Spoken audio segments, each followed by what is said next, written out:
You're listening to WZYE 95.9 FM. You are listening to WZYE 95.9 FM, the most influential name in Caribbean radio in the tri-state area.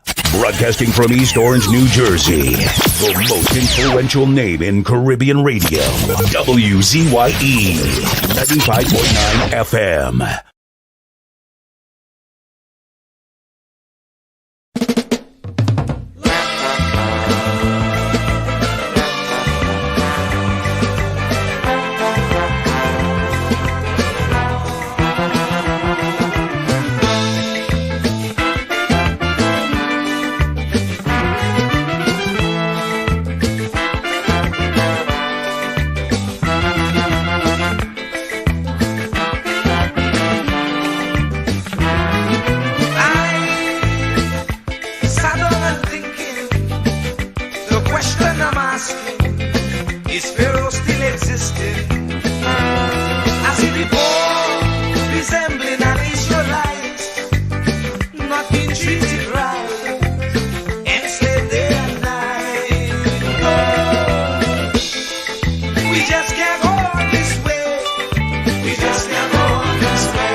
life. Just come on this way. Not even thinking that we will realize. And if we criticize, we could be ostracized. We don't know who to trust. That's why I say, Lord, please listen to this prayer that comes from before. Please send us another Moses again. Oh, we just can't go on this way. Please deliver us today. Time to make them oppress us stay. So the children could see their way. Make them get on their knees and pray. Then I'll be up to judgment day. Oh, just can't make it this way. Please deliver us today. Be like the Israelites did. Please send us another Moses again. Lord, we just can't make it this way. Yes, deliver us today. Oh, we just can't go on this way. No, we just can't make it this way. Please listen to what I say. Yes, hurry up with judgment day.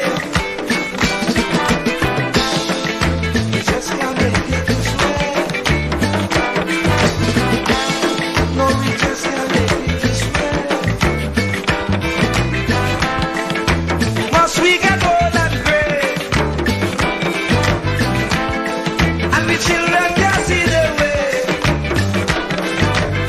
Oh, we just can't make it this way. Oh, we just can't make it this way. We like the Israelites living there. Please send us another Jesus again. Oh, oh, oh, oh, oh, oh. Oh, oh, oh, oh, oh, oh. Oh,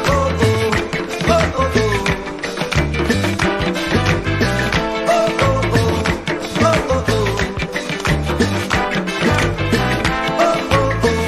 oh, oh, oh.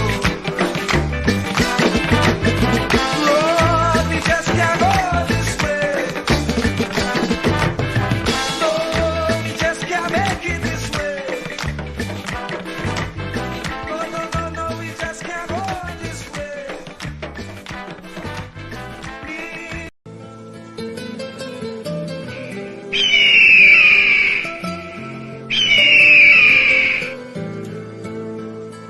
Don't be a parrot in life. A parrot talks way too much, but can't fly high. But an eagle is silent and has the willpower to touch the sky. Here's the 7 mentalities that we can learn from an eagle. Number 1, eagles fly alone at high altitude. Eagles don't fly with sparrows, ravens, and other small birds, meaning stay away from narrow-minded people, those that bring you down. Eagles fly with eagles. There's a saying that goes like this: people you hang around will eventually determine the person you become. Keep good company. Number 2, eagles have vision. They have the ability to focus on something as far as 5 kilometers away. No matter what the obstacles, the eagle will not move his focus from the prey until he grabs it. Meaning, have a vision and remain focused in your life. No matter what the obstacles and challenges you may face, don't give up and you will succeed.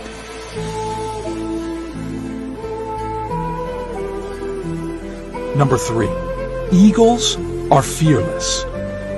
An eagle will never surrender to the size or strength of its prey. It will always give a fight to win its prey or regain its territory, meaning no matter what the size or big your problems are, don't give up. Instead, face it. Successful people are fearless. They face problems head on. Number 4, eagles are tenacious. Eagles love storm. When clouds gather, the eagles get excited. The eagles use the storm wind to lift themselves higher. Once it finds the wind of the storm, the eagles use the raging storm to lift itself above the clouds. This gives the eagle the opportunity to glide and rest its wings. In the meantime, all the other birds hide in the branches and leaves of the tree, meaning achievers are not afraid of challenges. Rather, they relish in them and use them for profitability.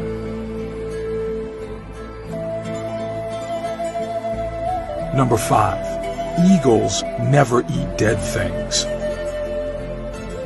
Eagles never eat dead meat. In other words, an eagle does not scavenge. It only eats the meat from the prey it kills itself. Meaning, do not rely on your past success. Keep looking for new frontiers to conquer. Leave your past where it belongs, in the past.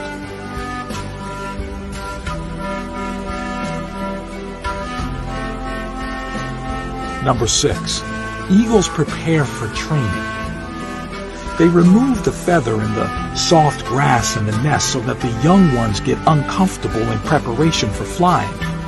And eventually, they fly when it becomes too unbearable to stay in the nest. Meaning, leave your comfort zone. There is no growth there. Last but not least, number 7, eagles possess vitality. When the eagle grows old, his feathers become weak and cannot take him as fast and as high as it should. This makes him weak and could make him die, so he retires to a place far away in the mountains. And while there, he plucks out the weak feathers in his body and breaks his beak and his claws against the rocks until he is completely bare. A very bloody and painful process. Then he stays in his hiding place until he has grown new feathers, new beaks and claws, and then comes out flying higher than ever before. Meaning, we occasionally need to shed off old habits, no matter how difficult. Things that burden us or add no value to our lives should be let go of.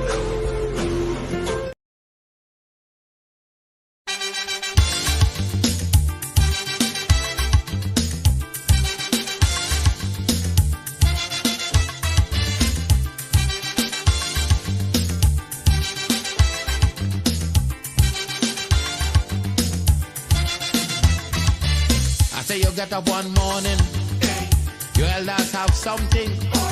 You don't know how they get it, but you want to use it. But if you ask them old people to get the things what they went through, ask them this any day, and your parents sure to say, black man have to keep on jamming, for black man to get a little something. Make up your mind, brother, that you're able to get a pulley and jam with the devil. Why? Black man have to keep on jamming, for black man to get a little something. Make up your mind, brother, that you're ready to swim offshore and hold your boat steady. Black man have to keep on jamming, for black man to get a little something. So when you're here, you get a little something. With that dragon eye, you keep watching, because I don't tell you already. Black man do get nothing easy.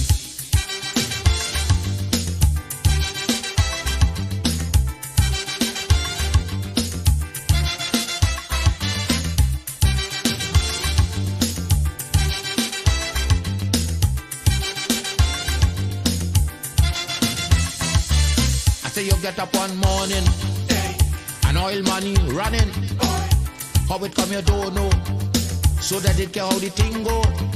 But if they read about Uriah, they wanna find out the pressure. Cause we get so much old hell to get a penny from TLL. Black man have to keep on jamming, for black man to get a little something. You got to take up your own cash money, pay people for your own refinery. Black man have to keep on jamming, for black man to get a little something. Make up your mind to be a magician, to make money out of scrap iron. Black man have to keep on jamming, for black man to get a little something. So when you hear you get a little something, with that eagle eye you keep watching, because I don't tell you already, black man don't get nothing easy.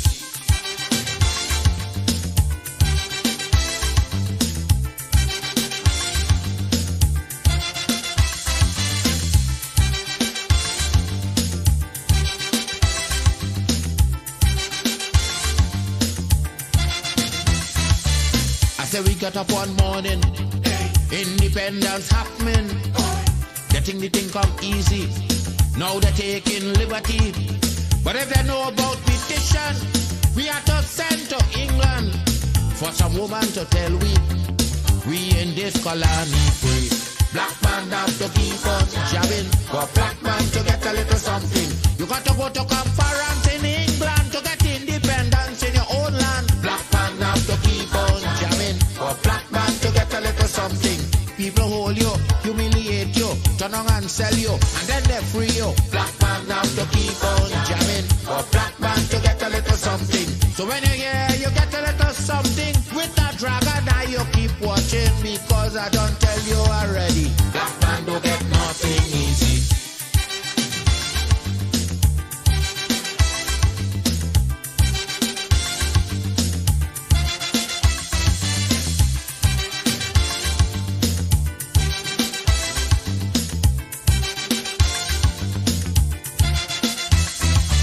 So when a black man gets something, he got to start thinking.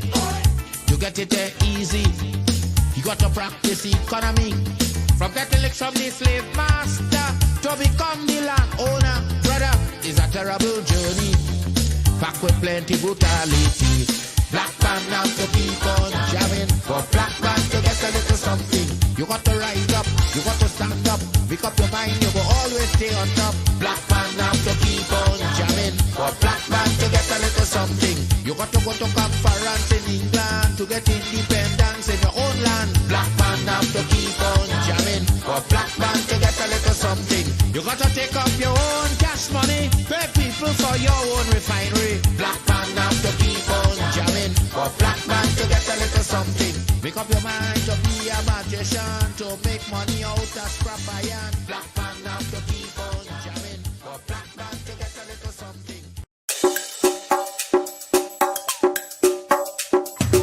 Keep me as the apple of thine eye, hide me under the shadow of thy wing, O Lord, my Savior. It's so hard to deal with personal struggle. It's so sad when you feel alone in your trouble. It's real hard when you want to talk to a brother.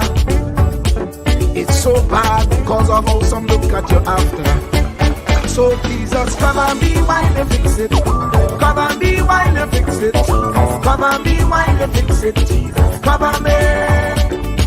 Come and be while you fix it. Come and be while you fix it. Come and be while you fix it. Jesus, come and be. Cover my head. Satan want me dead. Cover my back from human attack.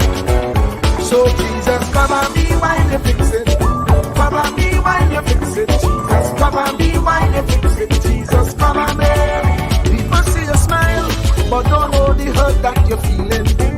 Even as God's child, at times your heart does be bleeding. Where can you go when you're really looking for healing? Who know how to flow when your soul needs some restoring? So Jesus, come and be while you fix it. Come and be while you fix it. Come and be while you fix it. Jesus, come and be. Come and be while you fix it. Come and be while you fix it. Come and be while you fix it. Jesus, come and be. Cover me home from evils unknown.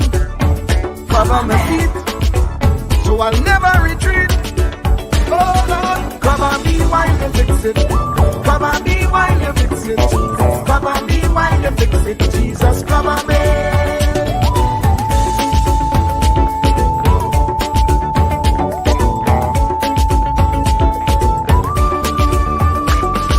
Cover me brother, cover me sister, them who under pressure. Cover the preacher, every church worker, the young believer. Cover the worship leader and intercessor, every gospel minister. Cover. Jesus alone is the one who have the real answer. The one on the throne is the true and loving Father. He will hold your hand and keep you from going under. He will make you stand and let you know he's a fixer. Cover me while you fix it. Cover me while you fix it, Jesus. Cover me while you fix it, Jesus. Cover me. Cover me while you fix it. Cover me while you fix it, Jesus. Cover me while you fix it, Jesus. Cover me. Cover me mind. You know the struggle sometimes. Cover me mouth, that the wrong thing wouldn't come out. Oh Lord, cover me while you fix it. Cover me while you fix it. Cover me while you fix it, Jesus. Cover me. Cover the Christian in the midst of aggression with the power of your right hand. Jesus, cover them helpless children. Jesus, defend them. Send help from heaven. Jesus, cover all them radio stations that blessing the nation. Grant divine protection. Jesus, cover me.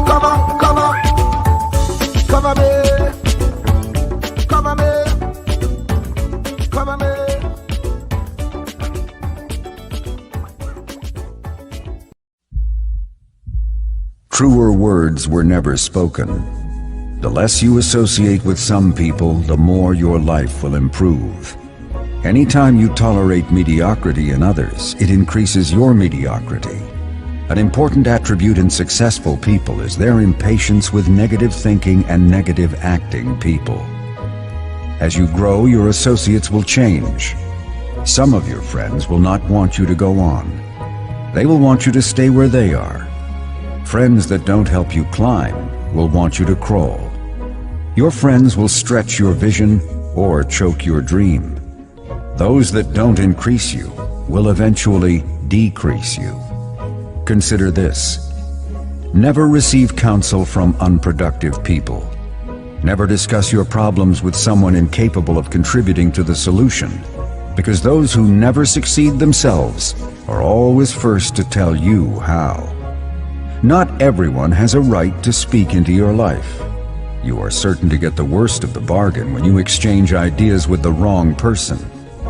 Don't follow anyone who's not going anywhere. With some people you spend an evening. With others, you invest it. Be careful where you stop to inquire for directions along the road of life. Wise is the person who fortifies his life with the right friendships. If you run with wolves, you will learn how to howl. But if you associate with eagles, you will learn how to soar to great heights. A mirror reflects a man's face, but what he is really like is shown by the kind of friends he chooses. The simple but true fact of life is that you become like those with whom you closely associate, for the good and the bad. Note, be not mistaken. This is applicable to family as well as friends. Yes, do love, appreciate, and be thankful for your family, for they will always be your family, no matter what. Just know that they are human first, and though they are family to you, they may be a friend to someone else and will fit somewhere in the criteria above. In prosperity, our friends know us. In adversity, we know our friends. Never make someone a priority when you are only an option for them. If you are going to achieve excellence in big things, you develop the habit in little matters. Excellence is not an exception. It is a prevailing attitude.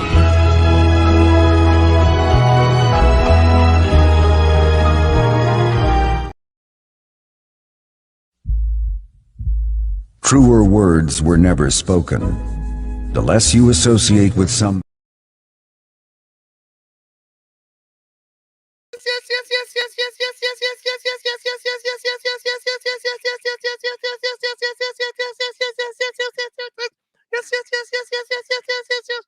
Let me say a special hello to all the WZYE 95.9 FM listeners. Of course, ladies and gentlemen, it's in the village with the DAT Triplets on WZYE 95.9 FM.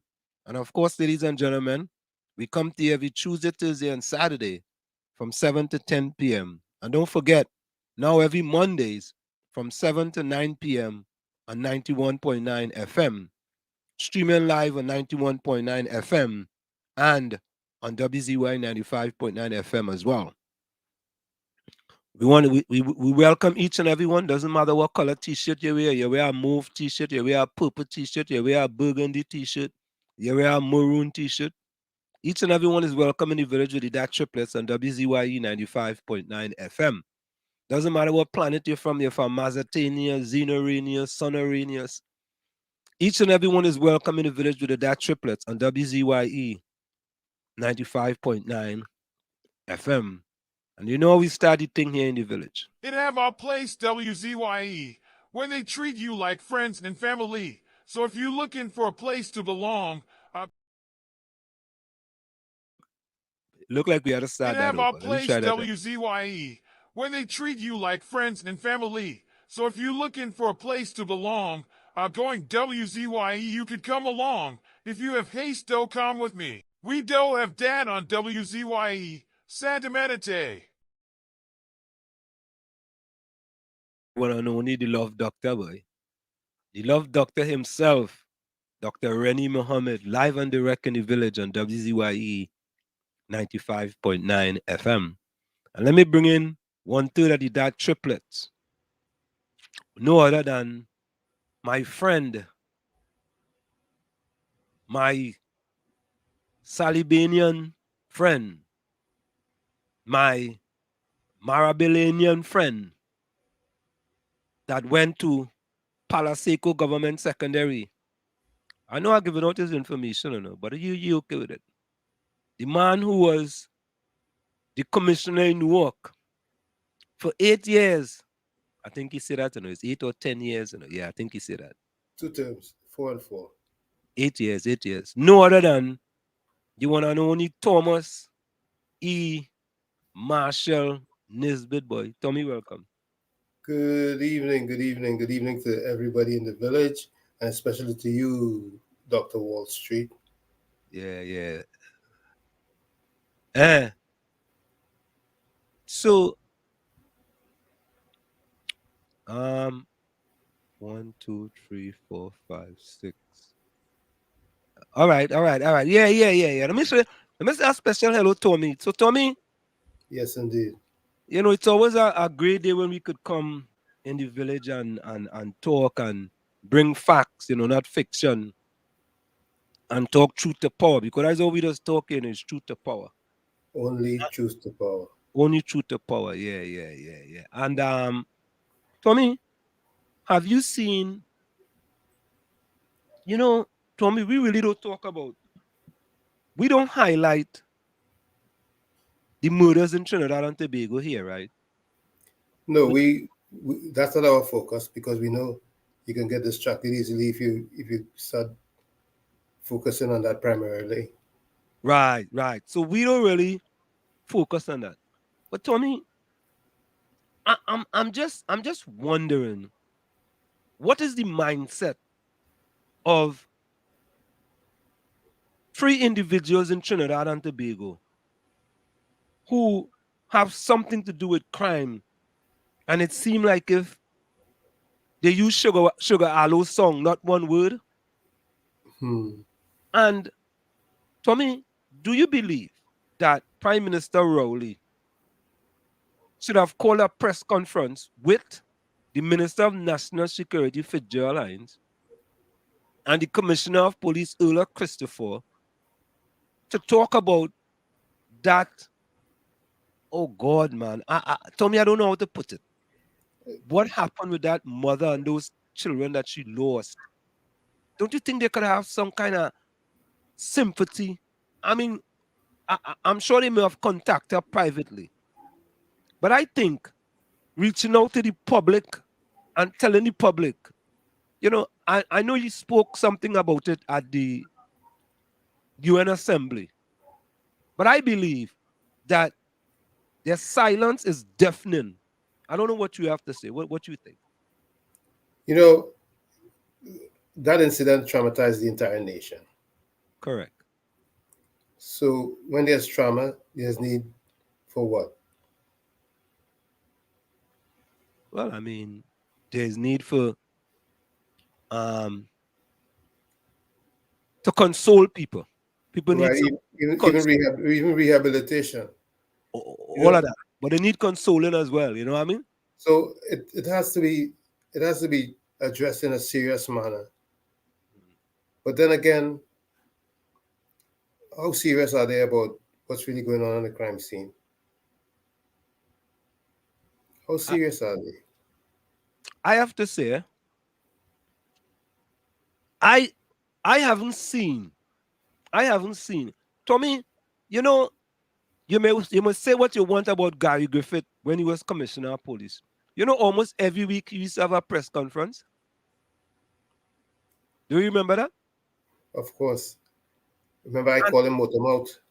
Yeah. And I don't remember if the Minister of National Security used to be there. I don't recall. Can you recall if he used to be there? I don't recall. I don't recall. Right. But anyway, Gary Griffith used to have a press conference every week where the media can talk to him about things that have happened. What is Ola Christopher's story? You know, in under Gary's watch, he demanded more from the rank and file, and he got more. Correct. Yeah, Correct. at times they may have been a little heavy-handed because it seemed as though when they get annoyed, they would do some extra judicial killings at will, and that Correct. did occur. Yes. We cannot deny that. We cannot deny that. That did occur, but for the most part, the criminals knew that he wasn't taking any shorts. And they were on the run. That's right. And it seemed like if today, Tommy, that they're running the asylum, you know. Exactly. They're running the asylum. As a matter of fact, let me see if I could get a song here while you talk. Let me see if I could get a song here by Ember. You know? Because, you know, I ask myself,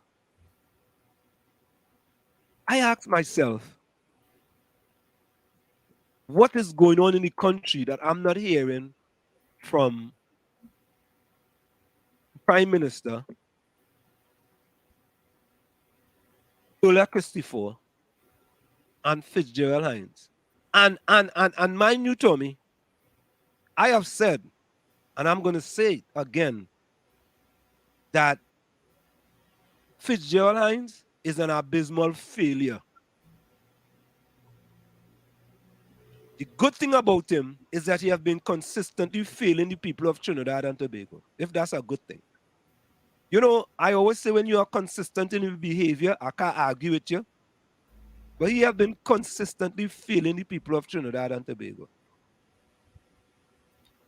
And Yeah? it seems as though those who have power are trying to distract the public at all costs and at any and every turn. And Tommy goes back to show you that why Prime Minister Rowley decided to make Ola Christopher the Commissioner of Police of Trinidad and Tobago. A puppet on a string that they could control. And that's exactly what happened. So she must have to call them and ask them, you know, can I do a press conference, or can I not do a press conference? And it's sad, Tom. It's very sad. You know what I mean? Yeah, but Because at the same time, those who support what the administration is doing do it at every turn, at all costs. They don't care what happens. They support blindly. and Tommy, you know what, Tommy? The sad thing, boy, we are the two Bush lawyer PNM, the two PNM Bush lawyers, right? Defending Hines. I mean, I could see if you have had an impact since he was Minister of National Security. You know, yeah, and let me repeat it.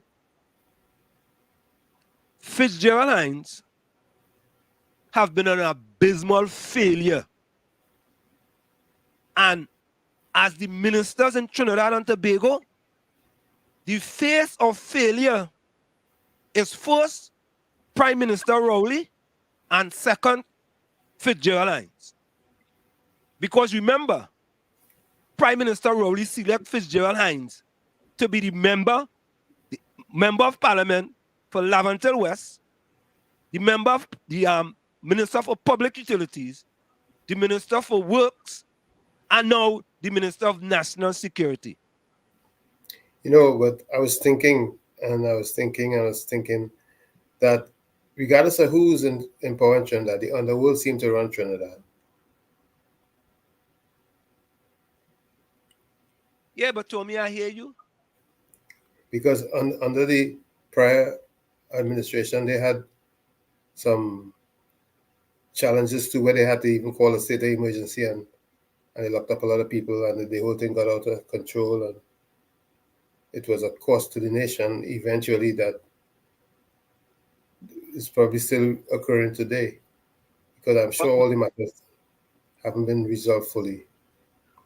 But Tommy, I hear you, I hear you, But Tommy, can we go back and change any of that? We can't go back and change none of that, We cannot change it, but what I'm thinking too is that what's going on, it seems to be bigger than those who run this country.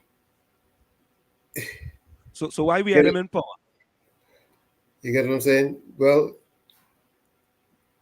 why we are them in power? Why we are them in power? When you really think about it, it comes like if it's a papi show,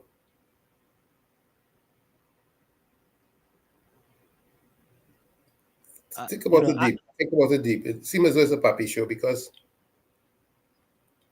the underworld seems to have more power than those who the power is vested in through the electorate. Think about it. Think about it, what I'm saying. Yeah. But Tommy, I think they passed papi show, to be honest with you.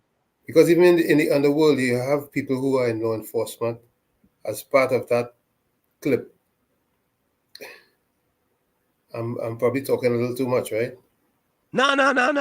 Go ahead, man. Go ahead. You ain't talking too much. We speak truth to power, yeah. Who don't like it could lie down by it.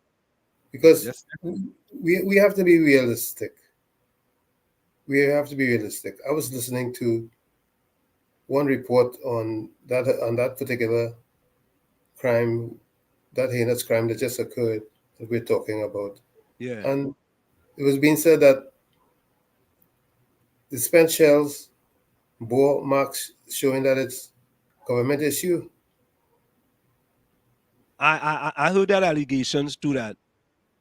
There were maybe one or two or few of them that was spent shell that was issued by one of the government agencies, so to speak. Mm-hmm. Yeah. Mm-hmm.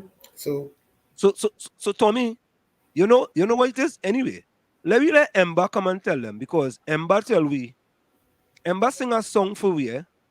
Let me ask Ember what the people of Trinidad and Tobago should do. Ember, you come and tell them. Let he come and tell us, because we don't know what's going on in Trinidad and Tobago, right? It look like we have a bandit government. All right? Emma, tell them. You tell them. It's a social decay, though. It's social decay.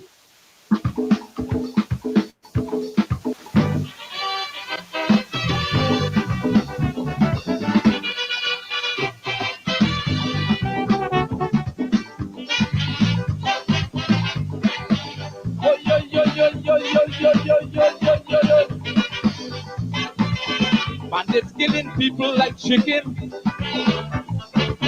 and the law ain't doing anything. Crimes committed now by the hour, and no one seems to have an answer.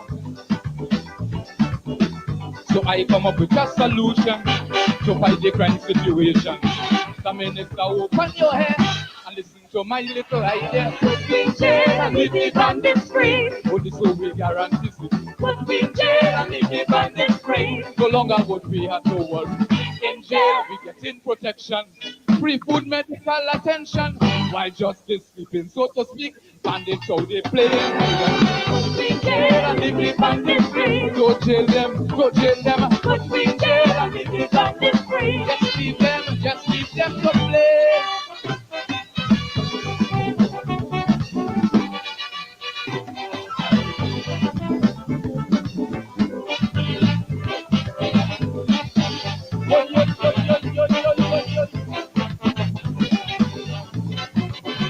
Whenever they hold a criminal, just a few days prior to trial, you could ever bet some accomplice. They can surely pass out the witness. That is why for our own safety, I'm begging the powers that be to use the instance of reason and let us instead live in prison. Put me in jail and leave me bandits free. Cause criminals have more rights than we. Put me in jail and leave me bandits free. Leave them to rape and kill my baby. In jail we do have to pay VAT, light bill and tax and things like that. Life in there very cheap and nice. It is the perfect sacrifice. Put me in jail and leave me bandits free. Go jail them, go jail them. Put me in jail and leave me bandits free. Just leave them to play.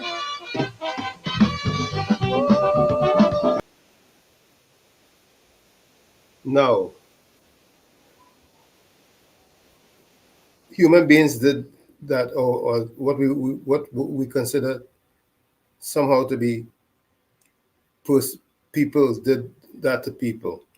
They didn't fly in by choppers and flew out. Yeah. Obviously, they drove there. They did the crime and then they drove away. You tell me nobody see nothing, nobody know nothing. A nation with less than 1.5 million people. You tell me that nobody knows anything, nobody see anything, nobody hear anything. Even if you offer a reward for information, information is not forthcoming. But Tommy, I want to ask Prime Minister Rowley. Here's the question I want to ask him. An innocent 10-year-old girl's life was lost, along with 3 others, after gunmen stormed a home in the heights of Guanapo early this morning. None was spared, as the heartless gunmen opened fire on the group as they slept in the supposed comfort of their homes. The country woke up to a climbing murder count of 429, with the deaths of these young men and children. We see on the news each day, human lives are blown away. Mothers and fathers crying, burying their dead and dying. How many more I ever say? That is the highest price. That is the total sacrifice.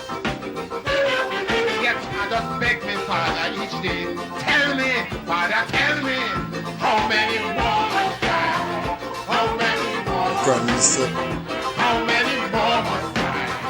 How many more? You're not even talking about one murder, you're talking about multiples, triples, and people just discuss it, and then it dies off for 9 days. That's it. That has to stop. That culture must stop. Families are being affected, mothers are crying from their wombs. It has to stop. Yep. but I feel society is getting numb. I feel society is getting numb and just moving on. And just it happens and everybody just move on as normal. But Tommy, it are people who still defending these bunch of failures. They're failing the people miserably. And they ain't even like showing a little effort, showing a little emotion, going out into the streets, going and visit and just go and visit the people and take a little camera with you so you could get some camera opportunities so people at least you're trying something. Nothing, But boy. again, what does law enforcement need in order to arrest crime? What does law enforcement need in order to arrest crime? The Boy, murders. What do they need? I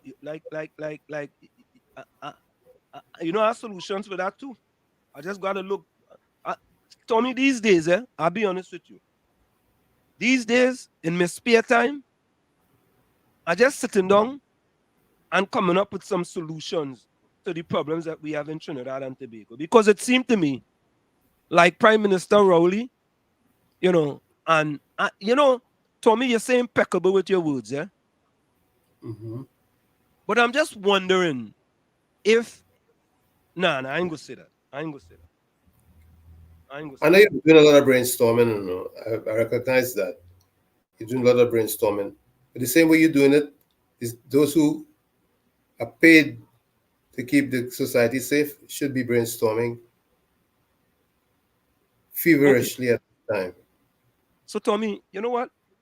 Let me do this editorial then. Let me do this editorial. Let me go solo here. Let me do this editorial. Before you do the editorial, you're gonna go to the chat? Yeah, all right. Good. What we'll do, I'll do the editorial when I come back from the chat. I'll do the editorial and time it is. I just, Tommy boy, it's like Tommy, we don't live in Trinidad, but like we getting numb to what's going on. And when we look at the politicians that we have put in place, it's like they are absolutely clueless. They don't have no clues. They like they're bankrupt of ideas. They have no innovative ideas. None. The best they can come up with. I guess what's even more frightening is who they choose to lead the army of defendants of the society. And you are correct. You are correct. It's like, you're putting, well, they say square pegs in wrong holes, but I think we passed that stage with putting square pegs in wrong hole. We seem to be putting failures in order to fail the people of Trinidad and Tobago. I just seem like that. But let me go to the chat. When we come back, I'll give you all my editorial. And my editorial has to do with the government of Trinidad and Tobago. And I'm telling you guys, excuse me, but something in my I'm telling you guys, and I'm going to say it over and over, a fish doesn't rotten from the tail. A fish doesn't rotten from the tail. And Miles Monroe had a quote. I learned this from Miles Monroe. Miles Monroe said, a herd of sheep led by a lion will defeat a herd of lions led by a sheep. Correct. You heard that one before, right? Yes, indeed. Let me repeat that.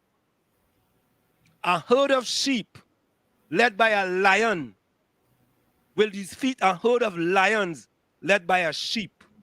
What do we have in Trinidad and Tobago, boy? Tell me, boy. What do we have? What do we have in our country, boy? It's like them fellas and them don't care. That's why I was saying that the only solution for the entire Caribbean is a true union. A true union with an overarching body that takes the bull by the horn anytime things get out of control, as we know happens in the United States.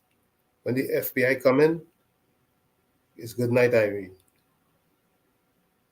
Yeah, well, we need a CBI in the Caribbean. A Caribbean Bureau of Investigation. That's what we need, and the only way we're going to get that is to truly unite the Caribbean and get one society here running so that we could have the overarching system, because everyone is on every hill is a king on a hill who can go unchecked as long as he wants to, or should I say for the term of his elected tenure. Well, maybe we need a CIA to our Caribbean intelligence agency. We need all of the above. We have to go all the way to get it right. But a true union, is going to give us some insulation in more than one way, not only in security, but also in societal, in the economies, and so on and so forth. But let me go to the chat, Tommy. Let me finish up the chat. Nadia, guess what first? Nadia, good night to you. Nadia says, good night, everyone. Blessings. Nadia says, Anselm, good night. All right. Yeah, boy. Tonight, Tommy, I guess. Oh, God, I get real emojis tonight, boy. Yeah. Yeah, Hey. Nadia, thank you so much. He said, Tommy, good night. To you, Tommy. Tommy, I get emojis too, so don't feel bad. I never feel bad. I feel good every single time. Whether Yes, I get it or I don't get it, whether I get it or don't get it, I'm happy. It's that song that sing, once I get it, I'm happy. Thanks, Yeah. Ronnie, for your composition. Hi, Ronnie. Yeah. Yeah. Nadia Benskin, Diana Benskin, blessed night. Yeah. Blessed night, Diana Benskin. I hope you get better soon. I know you're listening, and I hope you're mending quickly, because we need to hear your voice again. Yeah. Nadia says, Rennie Mohammed, good night. Albert, Ken John, Vonnie, Ellis, Troy, Ulrich. Yeah. Takesha, good night. Takesha, Lana, Rose. Nadia said they get some rain today, boy. Yeah, we get rain all day, boy. Tommy, boy. Mm-hmm. Yeah. Well, there's a storm coming. Yeah. Eugene Julian says, good evening, WZYE TV. Hey. Look, Eugene Julian giving emojis to you. But yet not using Eugene Julian tonight. Could not get in via Facebook. Oh, what happened? Oh, we had to check that. Look my through my Kenyan partner, boy. Curtis Montresard, boy. The Montresard. Yeah, Montresard family was police. They was police up in Chumakak, you know. If father and thing was police, boy. That's why we used to behave in Chumakak. We had a few police people up there, you know. That's why we used to police was spread all in between the society. Oh God. Captain in use PNM in the first sentence, he's in his seconds. Second one. He said Walls PNM clueless. I given out crime fighting strategy. Make cache of weapons and let criminals find it. Okay. That's a crime fighting initiative too. Well, I think that's what they're using out in the Middle East somewhere. That's what it do? He said in Afghanistan or somewhere like that, they did that. Oh, and it worked? I think he said that before and it worked. Okay. All right. Yeah, well, I mean. Hey, if you need an experiment, and even the experiment you need a wheel, you don't reinvent it. Yeah. Nah. Captain, don't call Manning name that. Manning was very astute to never make Fitzgerald Hines a minister. Man, you had to give Manning credit. Manning. Because Manning is the cause of the murders. Wow. Yeah. We can't go for that. We can't go for that, Captain.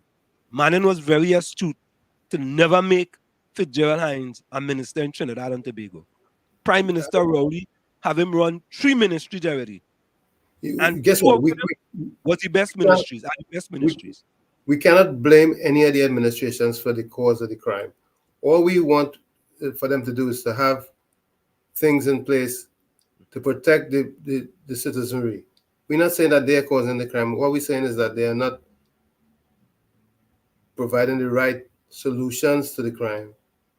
But then, Tommy, if they're not providing the right solutions to the crime, you have to blame them because we put them in power to come up with solutions. We didn't put them in power. I agree that take blame for not doing their job effectively. But we at the same time we cannot say that they caused the crime. Well, Tommy, if you ain't bringing solutions to the crime, if you're not part of the solution, then you're part of the problem. Agreed. If they're But not part of the solution, right? And when we come back from the break, I want to read for you what Prime Minister Rowley said when he was in opposition. What he said. All right. So Captain says another strategy is to hold pipers in, put them in jail for 30 days, Lego them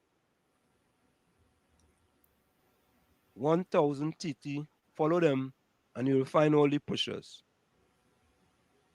Okay. All right. Eugene says, Wall Street, stop making those assumptions. What assumptions are you talking about? Tommy? I don't know. He'll have to explain to us what he thinks you were assuming. Yeah. What assumptions you're talking about, Eugene? Because I don't understand you. Nadia says, good night, everyone. Blessings. You know, Darren, I don't know. I ain't sure that the whole government is a failure, but I would say most of them are failures. All right? So you could point them out. Minister of Public Utilities, Minister of National Security, Minister of Health. You could point them out. But I don't think all of them are failures. But most of them are. Minister of Social Security, Social Development. Troy Smith, welcome. So I wouldn't say the whole government, right? All right. So let me get this last one here before I go. Captain say, yeah, another one, Wall Street. Put all killers to make salt, Trinidad and Tobago Salt Company. How much salt is imported to Trinidad? Deterrence theory. Shaming theory, restorative justice. Okay. CJ 101. Criminal Justice 101. Yeah. Walls, P&M building, Balize House, sacrifice have to be given up by the P&M Purple Grandmaster. that he's just, Captain, you're just going overboard now. It is. Election of consequences. Indra, good night. Hailey inside. What tax, Hailey? Yeah.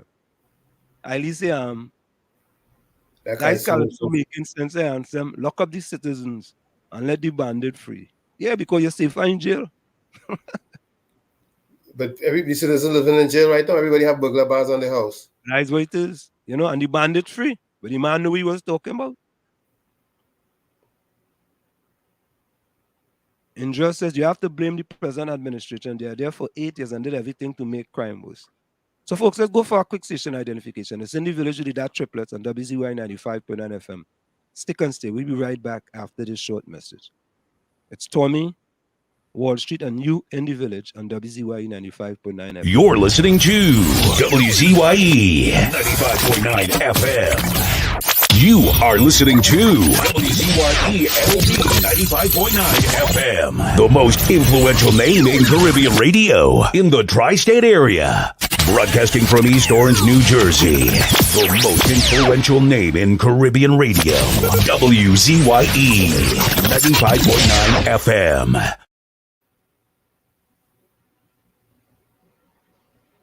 We need to worry we don't need to worry about nothing. Ember, come and tell me.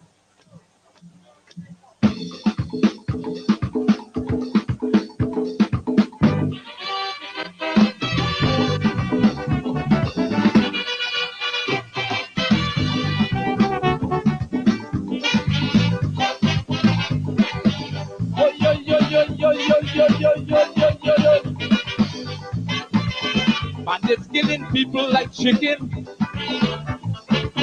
and the law ain't doing anything. Crimes committed now by the hour, and no one seems to have an answer. So I come up with a solution to fight the crime situation. The minister, open your head and listen to my little idea. Put me in jail and leave me bandits free. Put this so we guarantee it. Put me in jail and leave me bandits free. No longer would we have to worry. In jail we get in protection, free food, medical attention. Why justice sleeping, so to speak. Bandits how they play. Put me in jail and leave the bandits free. Go jail them, go jail them. Put me in jail and leave the bandits free. Just leave them to play.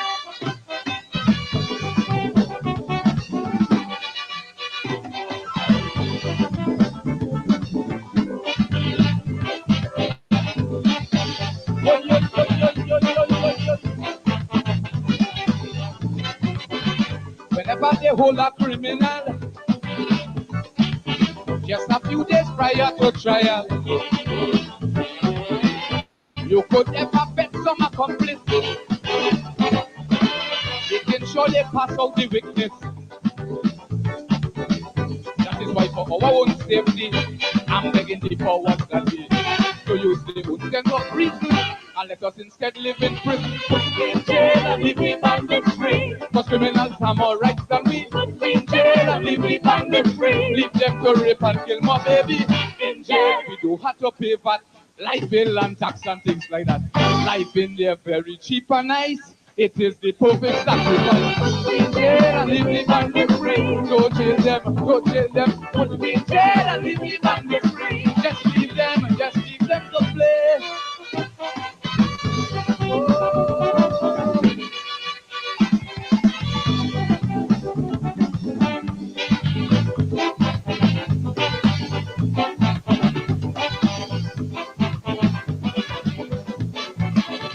The folks on the mercy committee are not allowed in prison with we. Neither politicians and lawyers, but them are digging any horrors. It's them want the killers to pardon, so leave them out there if they hadn't. When they start feeling the heat like well, we relaxing, cool inside ourselves. Put me in jail and leave the bandits free. Let the drug lords control the city. Put me in jail and leave the bandits free. But please save us from this misery. In jail with the priests and pundits. Out there is rapists and bandits. While I Carrera catching fish, Lincoln Guerra fixing a promise. Put me in jail and leave the bandits free. Go jail them and play. Just leave them to play.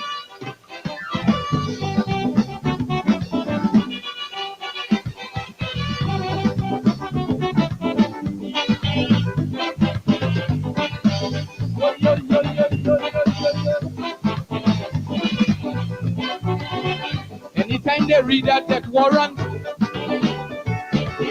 criminals become the complainants. Talking about how long them in death row, and it's cruel to hang them chest so. Then the lawyers file an injunction for a stay of execution. And the 5 years and the case is closed, the killers must escape the gallows. Put me in jail and leave the bandits free. If they want to mash up the country, put me in jail and leave the bandits free. Please save us from this misery. In jail there will be no lizard. Be free to fight with snake instead. Out there's the law of the jungle. Inside is peace for the hunger. Put me in jail and leave the bandits free. Sing everybody. Let me hear you. Put me in jail and leave the bandits free. One more time. Let me go. Put me in jail and leave the bandits free. Go jail them. Put me in jail and leave the bandits free. Just leave them.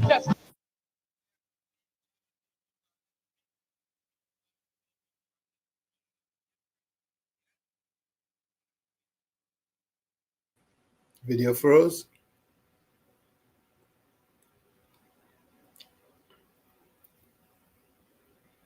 Your mic's off. Yeah. My mic was off. Put me in jail and leave the bandit free, man. Yeah, Ember talking real to power, boy. Put me in jail and leave the bandit free, Tommy. You ever hear that one before, Tommy? Oh yeah, but all I have to say is that they've been in jail. People living in jail because when you look at all the houses with all the burglar bars.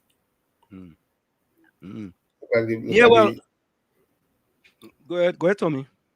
Looks like the people on them are in jail because wasn't it a fire the other day in Sipari and they couldn't get out? They're in jail. Yeah, we in jail. So Tommy, let me do my tutorial now.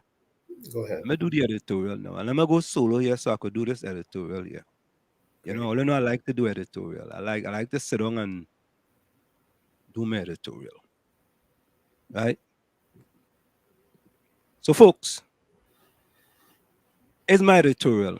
What is the title of my editorial? Unmasking the connection, the role of Trinidad and Tobago government in the high crime rate. Trinidad and Tobago, a beautiful Caribbean nation known for its rich culture and diverse heritage, has been grappling with a persistent and troubling issue, a high crime rate. Under the leadership of Dr. Keith Rowley, concerns about crime have reached an alarming level. While crime is a multifaceted problem with various contributing factors, this editorial explores the argument pointing to the government responsibility for the country's high crime rate. Number one, insufficient allocation of resources. One of the key criticisms against the Rowley government is the allocation of resources. Inadequate funding for law enforcement agencies has hindered their ability to effectively combat crime. Insufficient staffing, outdated equipment, and limited training opportunities have left law enforcement agencies ill-equipped to handle the complex challenges posed by criminal organization. Next, two, lack of crime prevention program. A proactive approach to crime prevention is essential, but Trinidad and Tobago has seen a shortage of comprehensive long-term programs aimed at addressing the root causes of criminal behavior. Social and economic factors, listen carefully. I told you guys about the percentage of people, black people living below the poverty line. And I told all the black PNM activists, all they need to stand up and let the PM know, the Prime Minister Rowley know, it is time. He calls himself the blackest man in Trinidad and Tobago. That's not my words, that's his. Start to act like you are truly the blackest man in Trinidad and Tobago. I digress. Let me go back. Social and economic factors such as poverty, unemployment, and limited access to education have been identified as contributing factors to crime. Yet initiatives to address these issues have been lacking. Third, corruption and accountability. Allegations of corruption within the government have eroded public trust and have had a direct impact on the country's crime problem. When government officials are not held accountable for their actions, it sends a dangerous message that the rule of law is not being upheld, which can embolden criminal elements. And that goes back to Prime Minister Rowley and the Inez Gate situation. That's what that goes back to. Fourth, inadequate judicial system. The effectiveness of the justice system in deterring crime cannot be understated. Trinidad and Tobago judicial system has faced criticism for delays in the prosecution of cases, which can lead to a sense of impunity among criminals. The backlog of cases and a lack of swift justice undermine the credibility of law enforcement efforts. Fifth, drug trafficking and gang activity. Trinidad and Tobago's geographical location makes it a target for drug trafficking, and gang activity has surged as a result.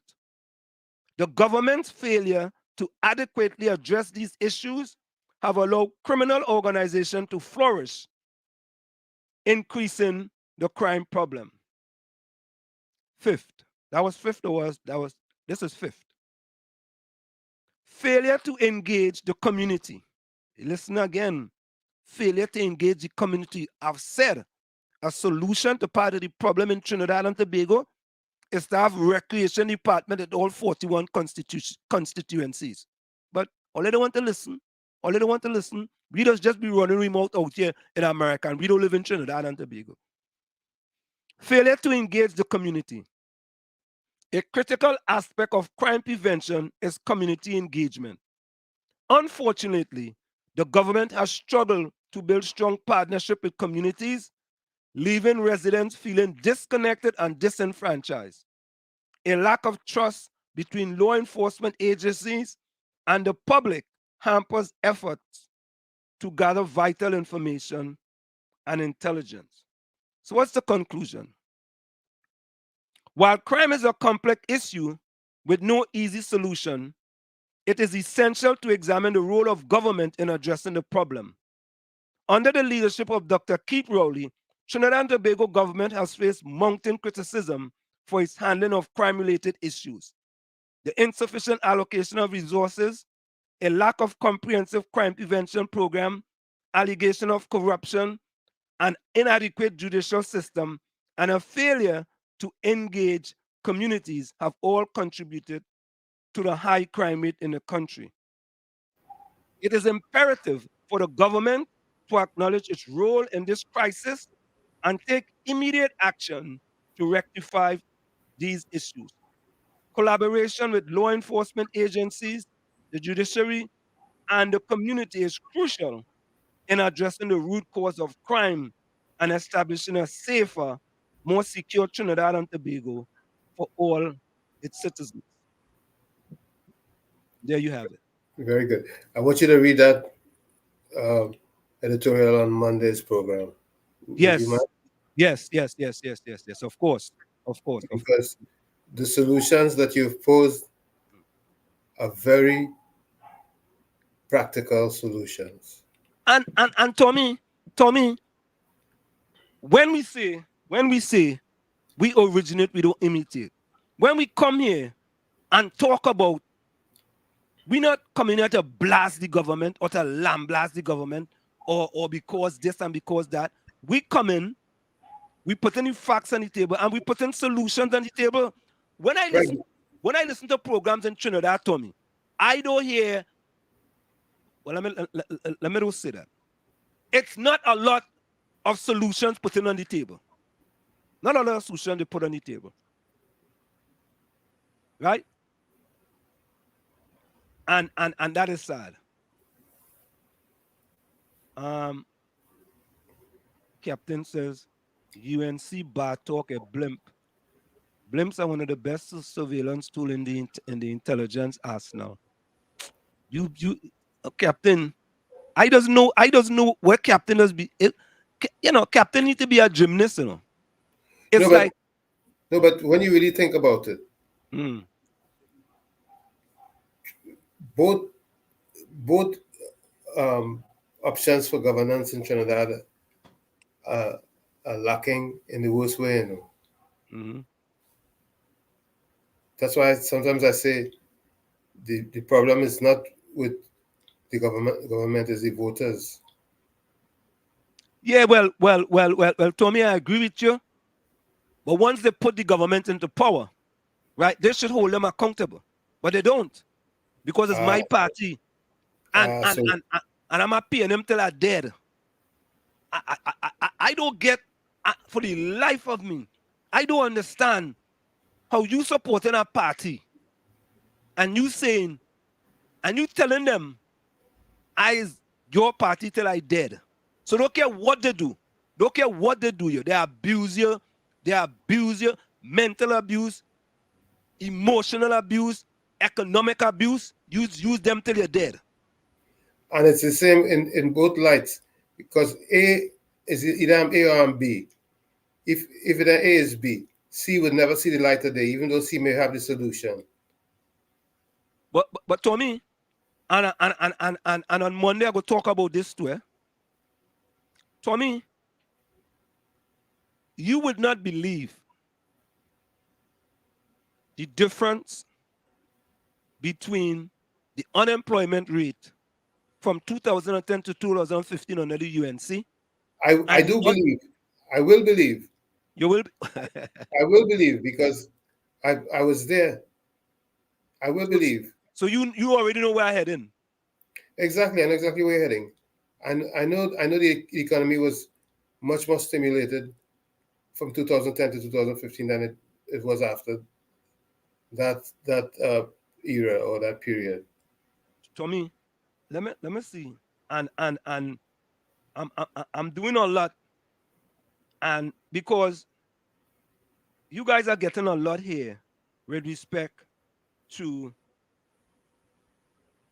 what we're gonna do on Monday too as well, because the wider audience of Trinidad and Tobago have to also hear this, Oh, you know what it is? Tommy, I did a video, right? I did a video. Do I have the video here, boy? I go play the video. I go play the video. I'll give all you. I will give you all, since you all have been so loyal to us. I'll give you all a heads up to what the national people gonna hear on Monday. All right.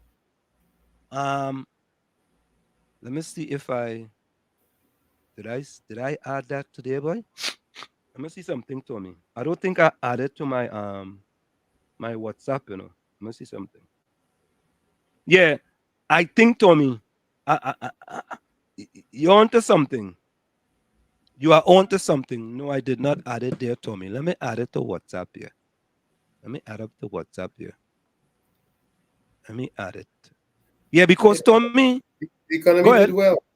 The economy did well under the Tommy, yes. Tommy, I have to be honest to you. I have to be honest with you. I was shocked. I have to tell the truth. That the economy was in good shape during the PP stint. Yes, and the unemployment rate. Naturally, it will be, because if the economy is booming, that's why there was a lot to play with. That's why Life Sport had such a nice budget. And Tommy, not only that, you know, in the last 5 years, food prices have increased by like about 34%, Tommy. Not surprised. After COVID, not it surprises me. Look at in the United States.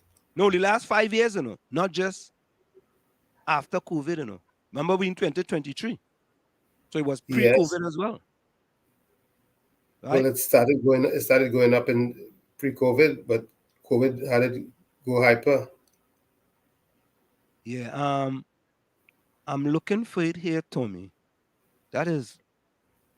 Oh, here we go. Here we go, Tommy. I have to play this for you, because I was pleasantly surprised by this, and I have to be very honest. I cannot be Wall Street in HGD, hypocritical, deceitful, and disingenuous. I cannot be. I have to be honest. And you know what? Honesty is the best of policy. All right? As I said previously, my mother-in-law told me a liar has no memory. That's right. Right? So, okay, where am I playing this now? Okay. Okay, I got it. I know where I'm gonna play it. I gotta get it from here. All right. So I am going to let me get that video. Tommy boy, sometimes if you don't do a little bit of research and thing, you could be easily misled. Correct. If you don't do your homework. And give out miss or wrong information. So I want you guys to listen to this carefully. Listen to this. Because, you see, all the old talk, and Tommy, not only that, the amount of black people living below the poverty line was also lower as well. So I want you guys to listen to this. Take a listen to this. You guys wouldn't see this no other place. The only place you will see this is on WZYE 95.9 FM. And on Monday, on the program, we will show it to the wider Trinbagonian population. Right? Because all the rhetoric does call and talk all kind of thing. You understand? We're not interested in that. We want to speak truth to power. All right? All you listen to this. The unemployment rate in Trinidad and Tobago was lower under the UNC under CAMLA than under the PNM led by Rowley. The average unemployment rate under the UNC from 2010 to 2015 was 3.268%, while the average unemployment rate under the PNM from 2015 to 2022 was 3.565%. The unemployment rate in Trinidad and Tobago under the UNC was lower than under the PNM. From 2010 to 2014, the UNC government managed to reduce the unemployment rate from 4.03% to 2.48%. In contrast, the PNM government saw an increase in the unemployment rate from 2.43% in 2015 to 4.45% in 2021. There are several possible explanations for this difference.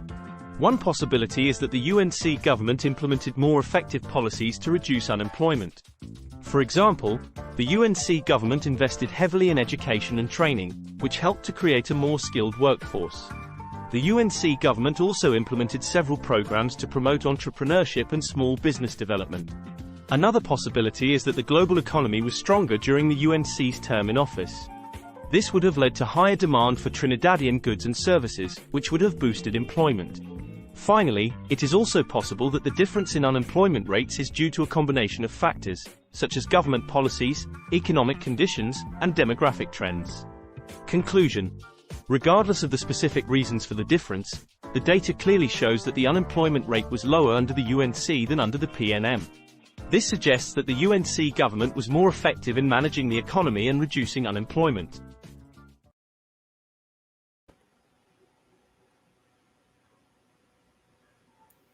Well, figures don't lie. Numbers don't lie. Numbers don't lie. The only thing is that the perception of corruption was very high under the UNC also. So,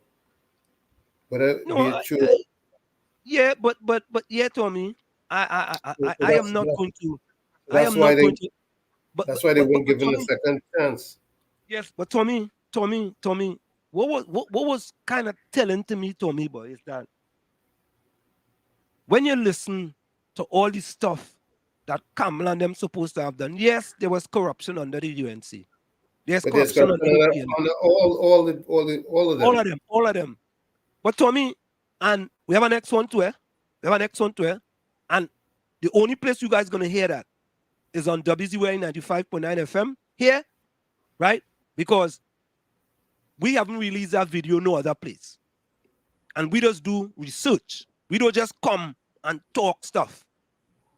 Tommy.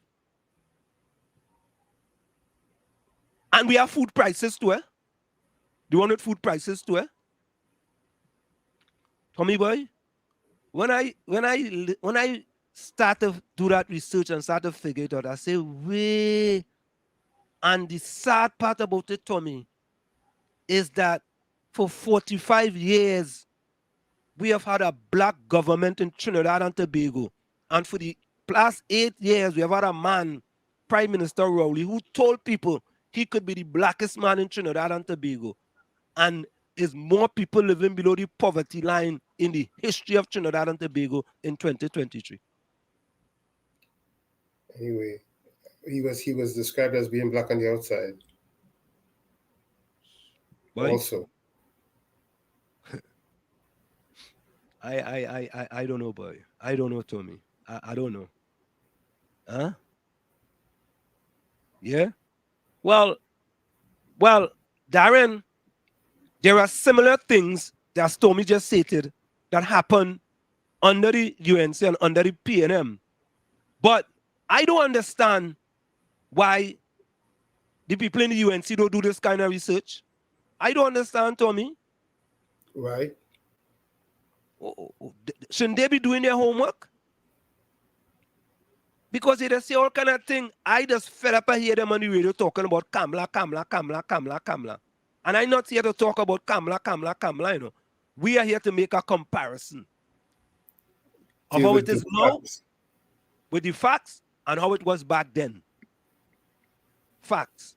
Now you know what I could have do?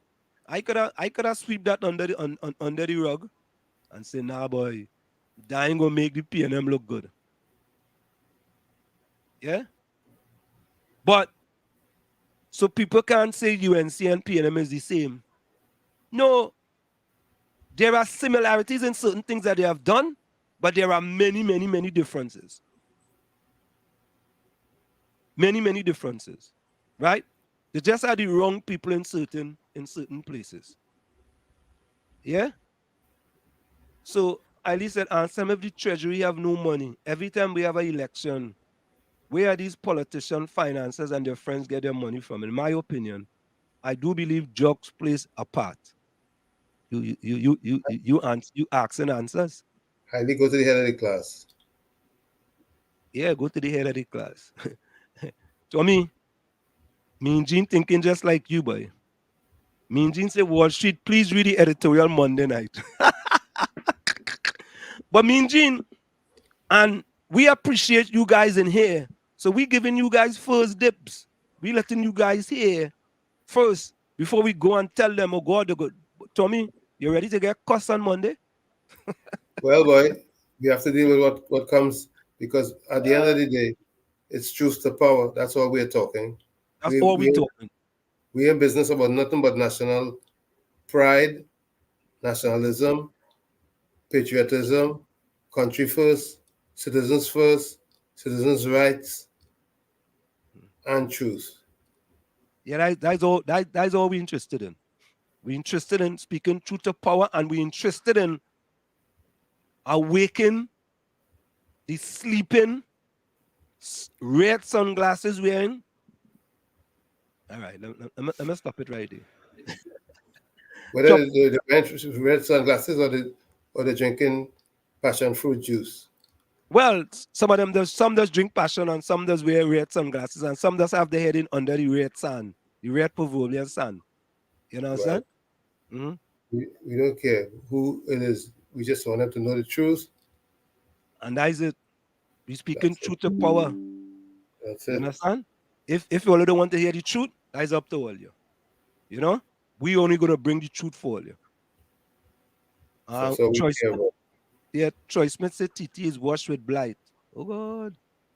Troy Smith. Well, to be blight and be with so many blessings as the world sees right now, Trinidad is overblessed. It's just that the management is a mess. So okay. Victoria, good night. I like Victoria, you know. Victoria says, this is what Victoria says. Good night to all. Concerning the unemployment rate, it is totally out of context.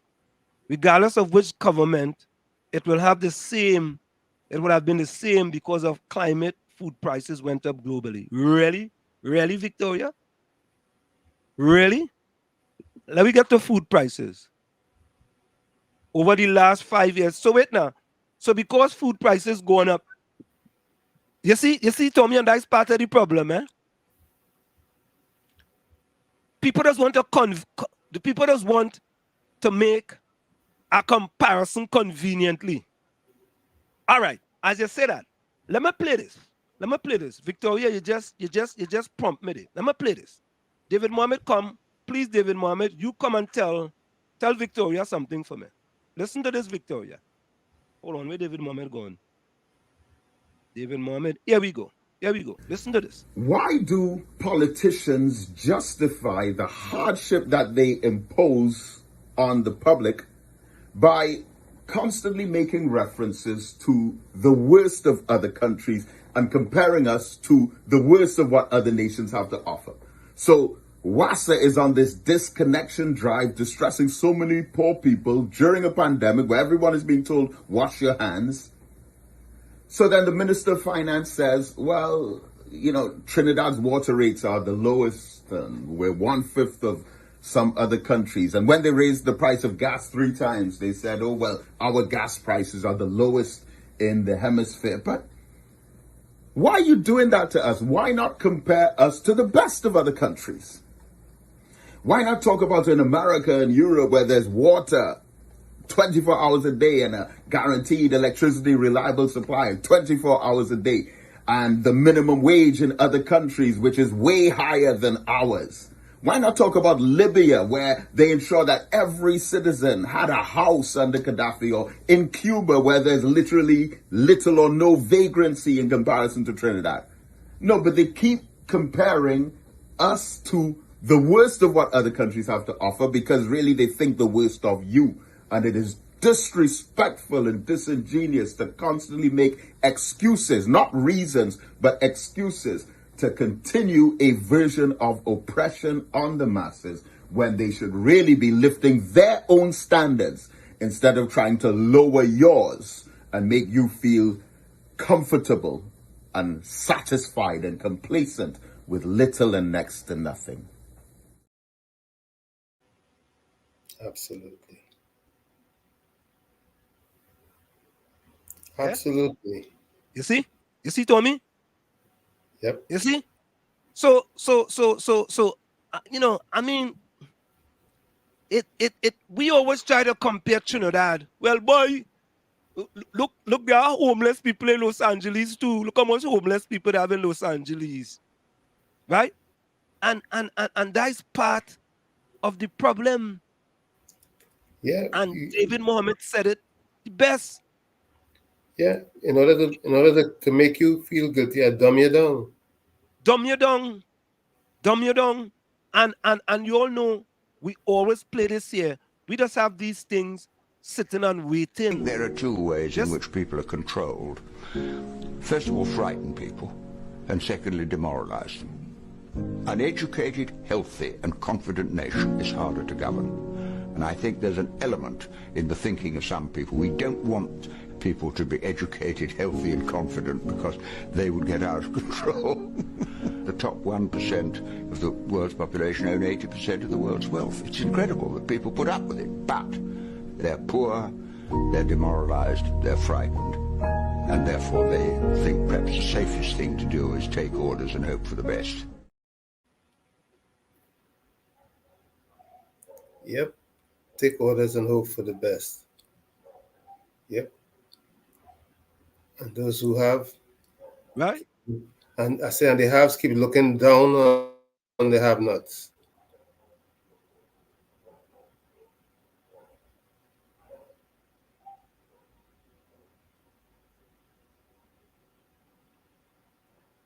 Yes, indeed. Yes, so let me play a voice note here. You got a voice note. Yeah, we could. You all know we don't fight for callers and thing here, but if you all want to call in, let me put up the numbers. You guys can call in. When we get on the Monday show, we just give people out the numbers and all kind of thing, But we like to give information more than anything else. But you could actually send your voice note. So here's the first voice note we got, right? Hold on. Yeah, and let this woman see what it is they're doing, what the farmers and what they using, what the type of water they using to spread on the crops, that the same crops that we have to eat. Boy, oh boy. Yeah. Coming from this lane here, if you look here, you'll see the nasty, dirty canal water coming here. And there you have the pipe. And you have the pump. So the nasty, dirty, stinking canal water goes into this pipe. Okay? And then the pump is right here. The pump here. Right? The pump is here. Right? The nasty, dirty, smelly, stinking canal water. And then that pipe comes out on this side of the canal, where it have more dead frogs and rats and feces on it. And then it goes into the garden to service the tomatoes. All right, I gotta show you that. I will show you that. And that is the point. You understand? Yeah. So what we have to start to do We have to stop making excuses, right?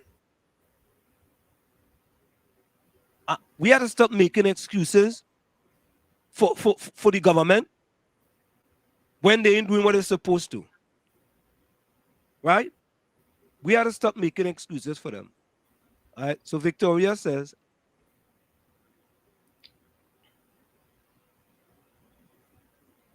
hold on. Let me go back here. Victoria says, okay. Tropic says, we are importing the food inflation from the USA. And what?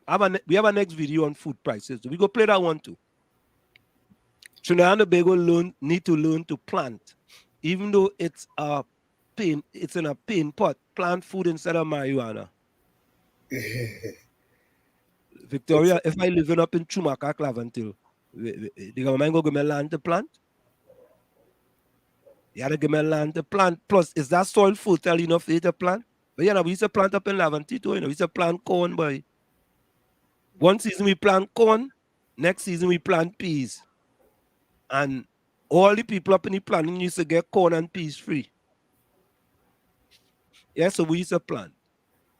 Darren says there are many investigations launched in the UNC for corruption, but our government, and yet no evidence was found the UNC stole or was corrupted. And that's the next thing. Right? You in power. And when you came into power, you say you're going to lock them up. Anybody who did corruption in the past. Tell me how many people, the only person I know involved in corruption that's been indicted was Lee. Right? You know, the thing is that all of that is a joke. It's a big charade. They're corrupt, we're going to do this. And either side is the same story that they say. What they're going to do to the other side when they get power for behaving corrupt. And guess what? Nothing happens.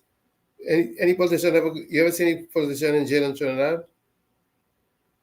The only thing I think spent him a few days in jail was Pandey, I think.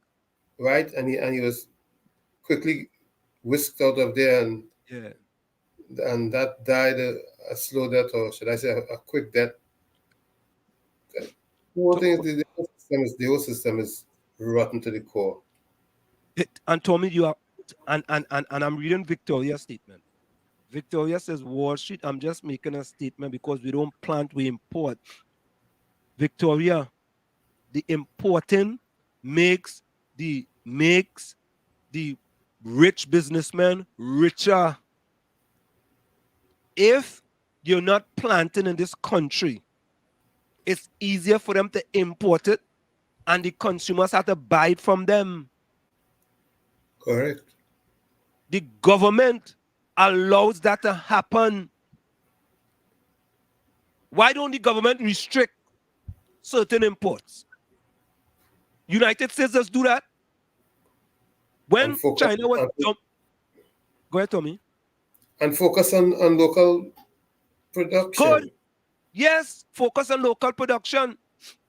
When China was trying to dump steel on the United States of America, all right, America put a policy in place so China could stop dumping steel in the United States of America. But the government don't have the testicular fortitude because them in bed with them rich fellas on them. With the financiers. Yes, them in bed with them. So them want them to import. And you gonna pay the price. And all of us sit down there and take that. Because it's my party. My party in power. That's the biggest problem. Is not the government, be it yellow, red, or blue, or whatever. It's the voter who takes the crap. It's the voter who doesn't think. Yeah. I'm not paying them till I'm dead. So whatever they do me, they could do me till I'm dead. That's what it is. They're not even thinking that possibly they need to try something new. Something other than what they've been trying that isn't working. But then again, when something new comes along, they got to give it time. Because look what they did when they went to the Treaty 3 for who was that? Nar? Was it Nar? Yeah. But now, but they want to put the run Nar out of office, boy. Exactly. Now And go ahead. And in hindsight, some of them said, but if we adhered to the policies, we would have been better off today. Way better off. Way better off.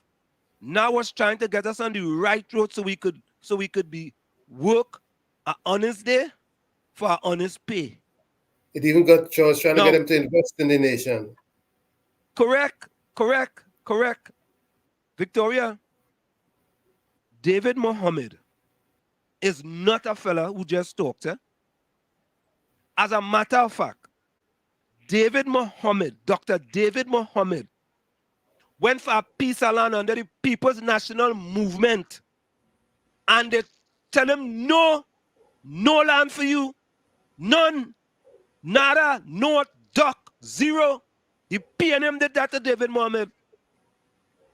The UNC came into power. And I know that piece of land very well because I used to have to pass there almost every day to go to Chumaka Claventel. The corner of Old St. Joseph Road and the Eastern Main Road. Yeah. Going up to Prisgalang. The city council used to be there. I know that because I used to go for my little back pay down there when they give me a little 10 days. You know, they give me a little 10 days to me. I go down there for my back pay. Right there, David asked the PNM for that land. They refused them. Yeah, what the PNM say. Oh, wait, this is what the PNM said. Right? This is what they say. Right? Happy belated birthday, Black Stallion. This is what they said.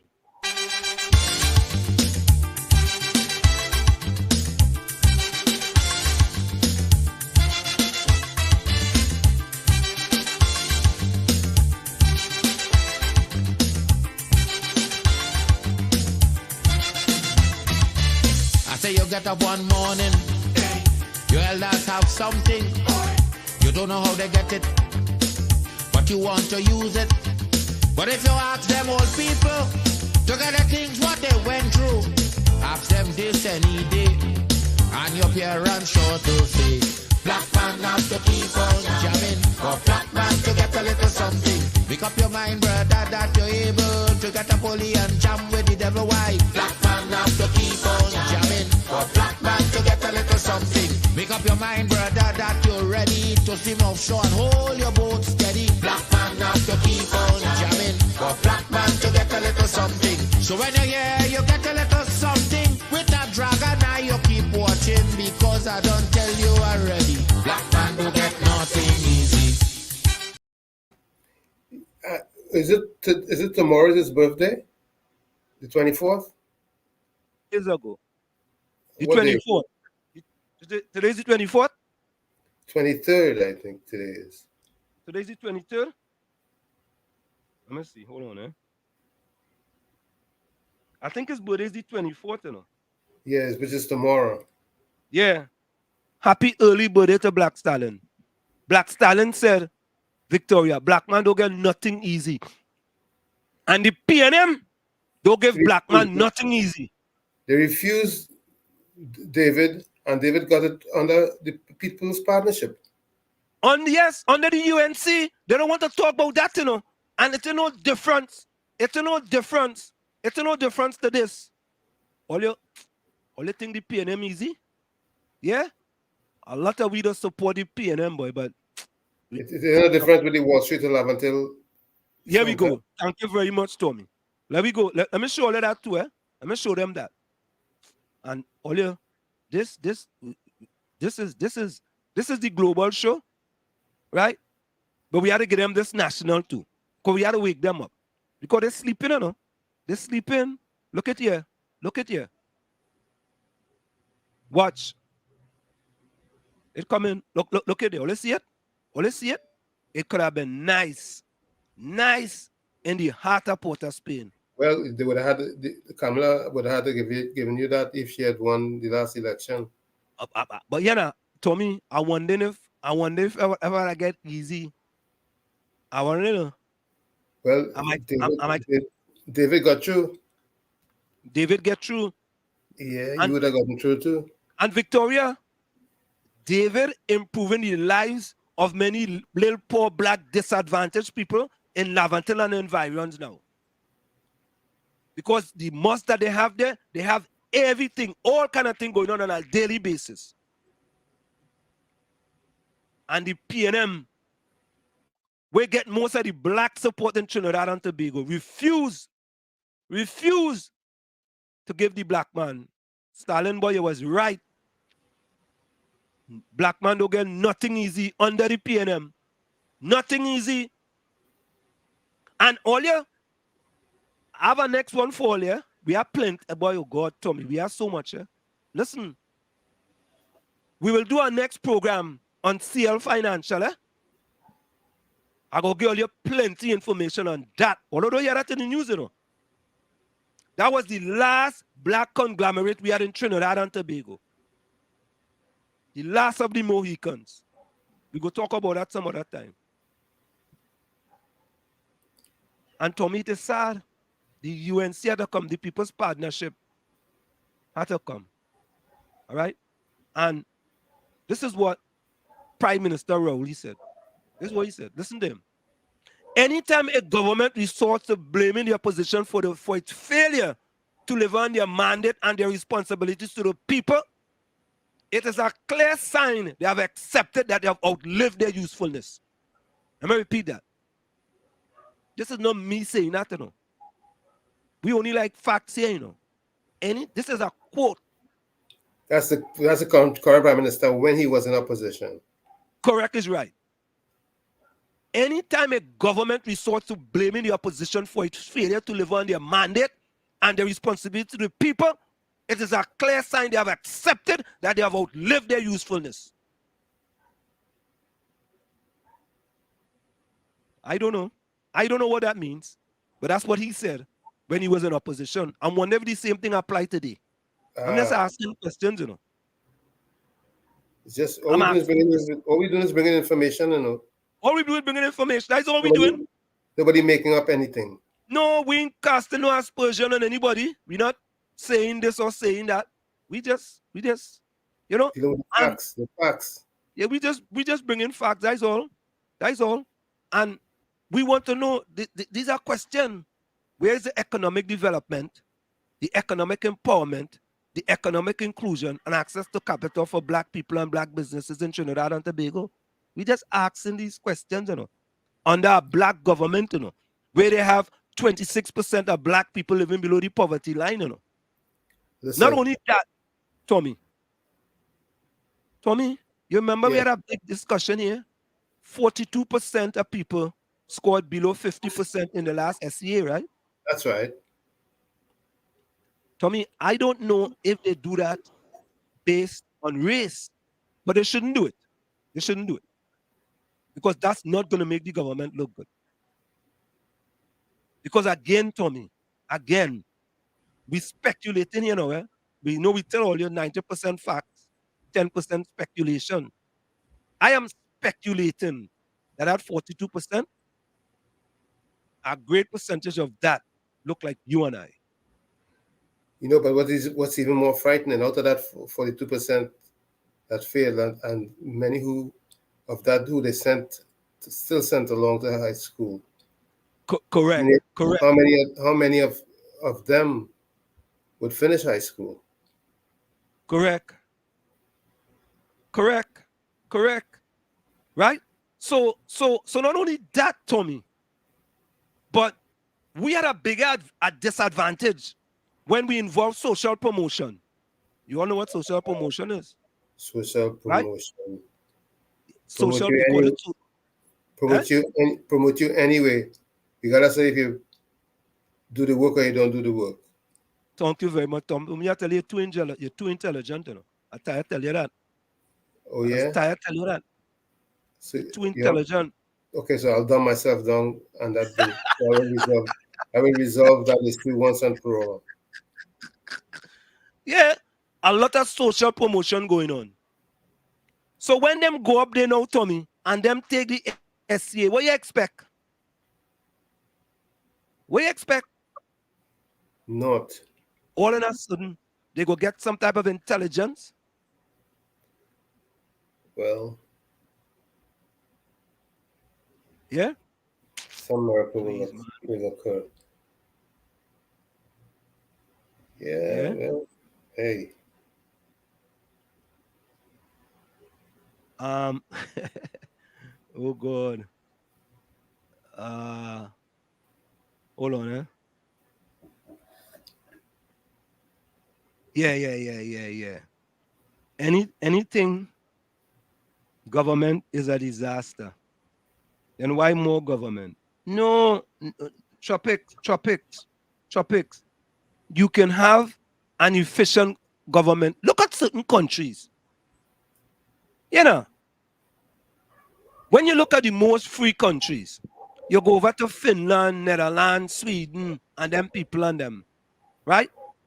Those countries are considered to be somewhat socialist countries. You don't see how good things, they're mostly free countries. You see how good them economy running, things going nice. You don't have no problem. You understand? And Yeah, but then you're held accountable for your actions. Correct is right. Yes. Yes, Tommy. Absolutely. In Trinidad and Tobago, who is held? Who goes to jail for doing in administration? Who goes to jail for doing the wrong thing? Nah, go to what jail? Ain't going no jail. A prime minister could buy a property worth 1.6 million for 1.2 million, and forget to put it on a form. And the Integrity Commission say it had no problem with him forgetting to put the number on the form for the market value. That's why most of the independent institutions in Trinidad and Tobago are no longer independent. They're now dependent. You see, there are no consequences. And there are no consequences. Tommy, in class this past Thursday, I was teaching about the utilitarian approach. And the utilitarian approach talks about consequences for your actions. That's right. There are negative consequences and there are positive consequences. How could a prime minister forget to put on the market value of a property? How could he? And the Integrity Commission saying, what are you worrying about? I no problem. So the Integrity Commission, we need to remove integrity from their commission. And then we want the little youth man out there who's looking at that to do the right thing. Correct. You want them to do the right thing? Yes. And he looking and say, well, listen now, if Prime Minister Rowley could do that and get away with it, maybe I could do something too. What's the big deal?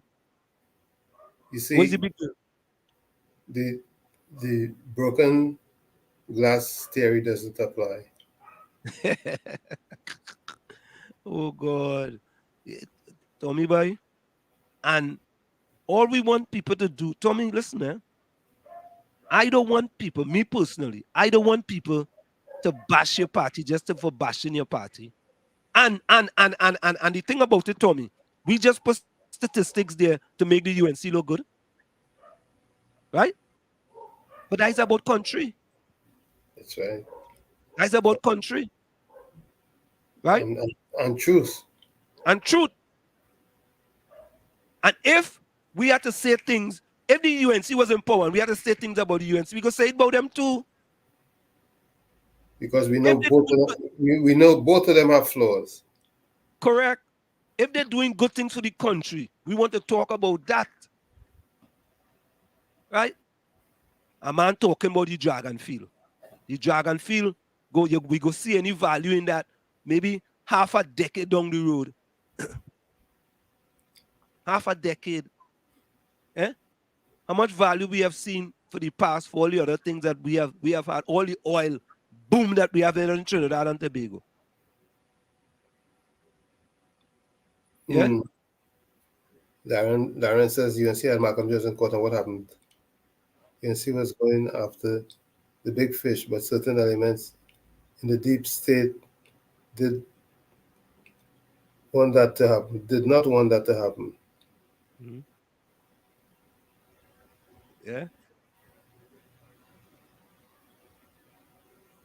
Yeah, Victoria. Yeah, we used to plant up in Chumakak. We used to plant corn. We used to plant thing because we just take the land. We had some land up in Chumakak. Say Nongde. Our next lady upstairs on the 4th floor. She said, "Let we plant corn. We go and put on some corn seeds there. Corn come. And then all of a sudden when you planting roasting corn and boiling corn. And when peas come, everybody need planting our peas. You understand? But the government don't want that. The government really don't want that. They don't want that. Because if you're doing that, you ain't gonna buy nothing by Price Smart. You ain't going there. Oh, what? You not going by Price Smart and Massey? Nah. You wait now. Victoria, let me refresh your recollection, please. And at the end of this, I will play something else for you. Let me refresh your recollection. Victoria, listen to this, Victoria. Listen to this. Sometimes we just lose we memory, you know, but listen to this. Well, that is so cliched. I'm not really trying to interfere with between the rich and the poor, because there's nothing wrong with the rich getting richer, but the poor must come out of poverty. Right? So well, that's kind of bridging the gap, you know. That is the equation. It's not a seesaw where one has to go down for the other one to come up. You have to find a way that you encourage the rich to get richer, because in getting richer, they create opportunities for the poor. Opportunity. And of course, if one wants to take advantage of opportunities that are made available, one has to prepare oneself, right? To make the sacrifice, to make the effort, because out of effort will come reward. So it's not a simple up and down situation. It is that you have a target of ensuring that no one is left behind and that there's opportunity for everyone to move up. One of the things. So make the rich get richer and nobody will be left behind. So Tommy, let me tell you exactly what you was talking about. We're going to go for the break after this. Listen, as a matter of fact, when we come back, I'm going to show you exactly what Prime Minister Rowley meant when he said that. I'm going to show you. Or it'll go nowhere.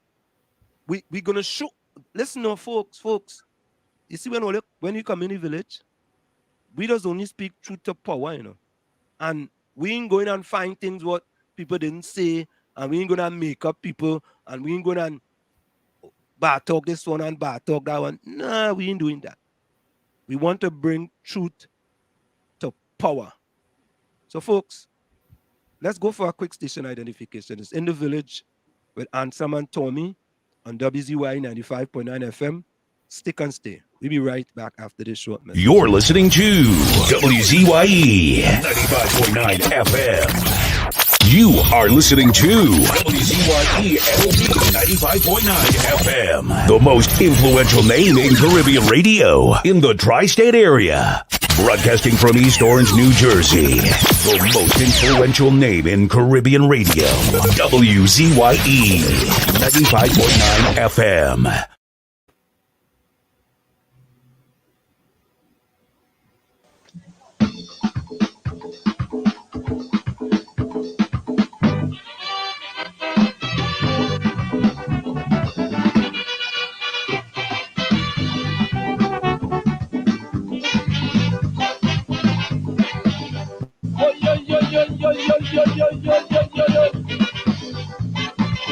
Bandits killing people like chicken, and the law ain't doing anything.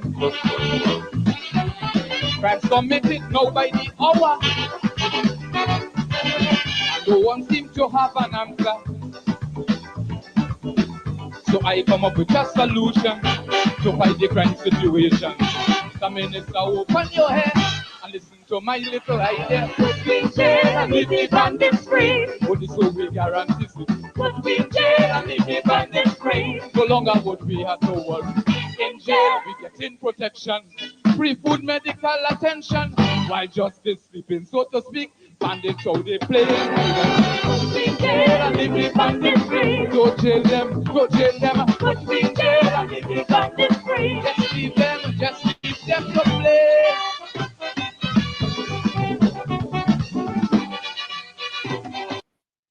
Yeah, boy, put me in jail and leave the bandits free. What is the big deal? You understand? Yeah. Yeah, Put don't me in jail, jail. don't jail them at all. Don't jail them. Put me in jail. Put me in jail and leave the bandits free. Yeah? Yeah, all right. So, all you just hear that, right? Let me just play the follow-up for you. Listen to this. So, let me replay that again, and then I'll play the follow-up. Listen to this. Listen to it again. Well, that is so cliched. Let's I'm listen not again. really trying to interfere with the bridge between the rich and the poor because there's nothing wrong with the rich getting richer, but the poor must come out of poverty. Right? So Well, that's kind of bridging the gap, you know. That is the equation. It's not a seesaw where one has to go down for the other one to come up. You have to find a way that you encourage the rich to get richer, because in getting richer, they create opportunities for the poor. Opportunity. And of course, if one wants to take advantage of opportunities that are made available, one has to prepare oneself, right, to make the sacrifice, to make the effort, because out of effort will come reward. So it's not a simple up and down situation. It is that you have a target of ensuring that no one is left behind and that there's opportunity for everyone to move up. One of the things. So the reporter says, or the interviewer says, that's kind of bridging the gap. Is that what she said, or it's not bridging the gap? No, she said that's not bridging the gap. Okay. Yeah. But Tommy, this is what happens when you make the rich richer in order for them to help the poor. Listen to this. This is what happens. 9 women, some of them single parents and sole breadwinners of their families, have been laid off from their jobs as front-end supervisors at various Massey stores. The women, whose ages range between 27 and 59 years, have worked with the company on a permanent basis with 11 years service. The reason? Well, according to President General of the Contractors and General Workers Trade Union, Ermine DeBeek-Mead, the company indicated in August that it conducted a review of its operations and found surplus staff in the front-end section. As a consequence, some positions were being made redundant using the last-in, first-out principle. It is the view of the union that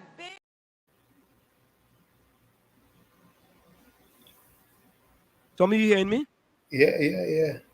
Somehow, I've lost to my camera. It just told me it lost connection to my camera.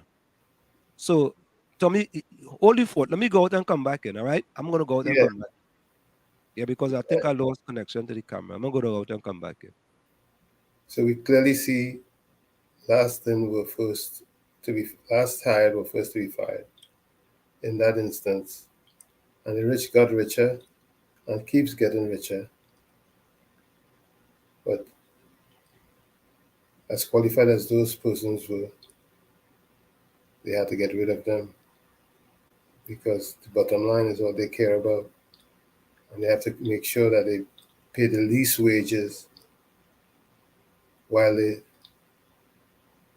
get the most profits. That's the rich getting richer that our PM talked about, and they're going to help the poor. That has never worked and never will work. It's called trickle-down economics. It doesn't work. We remember Reaganomics. Didn't Reagan try that? That didn't work then, and it's not going to work now. Okay, I'm back.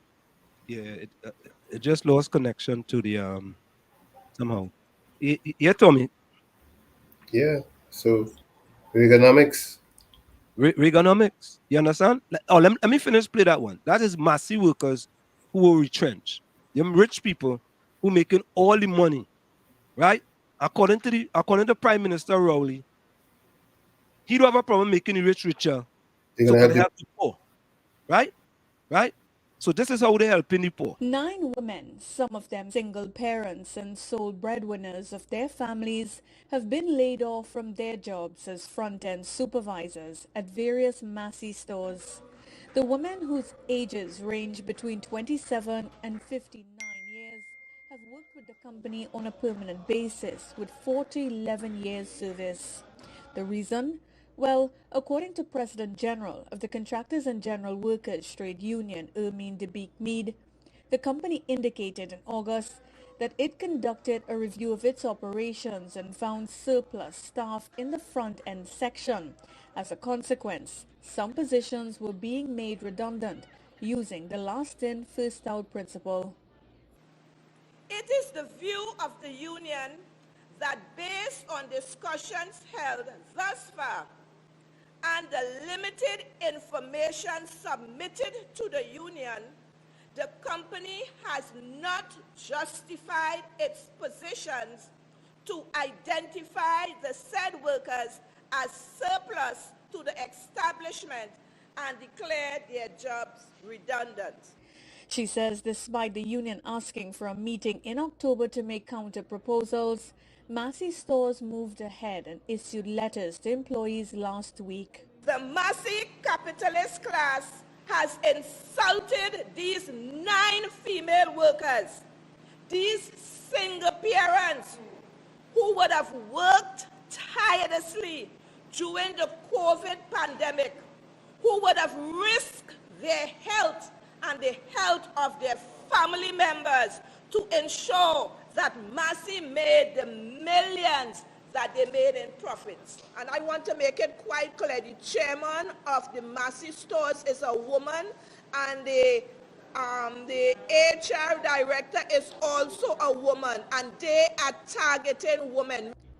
The union is supported by the Joint Trade Union Movement, which was part of Monday morning's news conference in San Fernando. The unions have called on Massey to reverse its decision now. Based upon their calculation, there are 67 surplus in management workers right now. So the 9 we see, we have 58 to come. A multi-million-dollar company that boasts to the public making $756 million in profit, and then 1 month later they send home 9 mothers, stand with all of them. And we say to Massey, revoke those notices of request.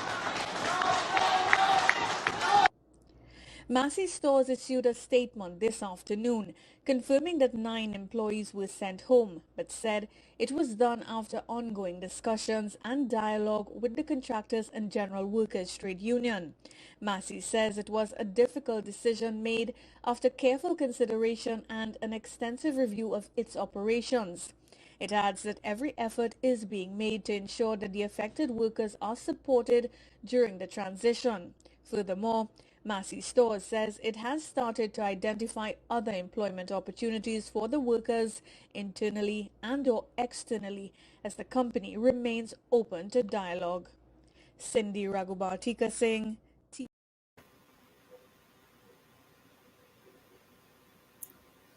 Make the rich richer. Rich richer so they can make poor people poorer. That's what I think he meant. I don't think he really meant to make poor people richer. He means make them poorer. They make hundreds of millions of dollars, Tommy. They was made richer. And they want more, so what they do is they cut. What do you mean? You cut. So another lie by Prime Minister Rowley to the people of Trinidad and Tobago. You mean make the rich richer so they can make the poor poorer? Where them people going to get a job now? Where? Any suggestions, Victoria? Where they going to get a job? Making the rich richer so they can help the poor. Only remember this? Only don't forget this, you know. Don't forget this, eh?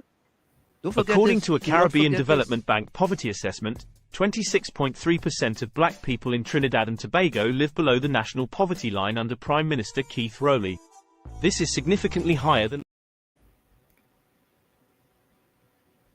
26%. Right? And the fellas in them say there's 58 and 50 something more to come. Right? Somebody sent me, oh yeah, Diana sent me a post today. I sent it to you too, of this young man. Yeah, I saw it. Yeah. We had him in here, right? Yeah, apparently he's someone that we seem to be familiar with. Yeah.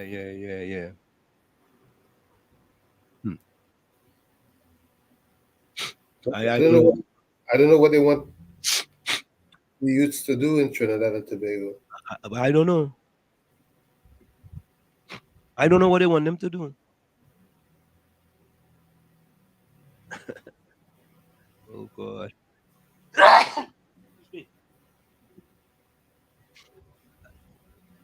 I absolutely don't know. Tommy, I have come to the conclusion that this government under Prime Minister Rowley is bankrupt of ideas. I'm sorry to say that. You may have a different take on it, but I just feel it bankrupt of ideas. And Tommy, I had asked the question before about what innovative ideas that this government have come up with over the past 8 years. So I want to give the government some ideas. You think they really want? Do you really think they want your ideas? No, well, you get them anyway. You throw it out in the atmosphere. Put in the eaters. Yeah. So folks, boy, Tommy, I think we're giving out too much of our ideas, for free, Okay. Anyway, that is all right. We love Yeah. Trinidad. At the end of the day, we're trying to make a better homeland. We're trying to make a better homeland. So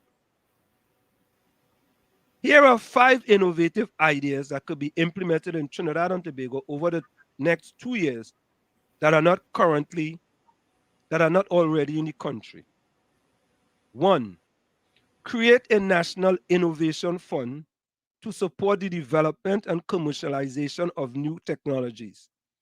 This fund will be used to support startup, small businesses, and research institutions that are working on new and innovative products and services.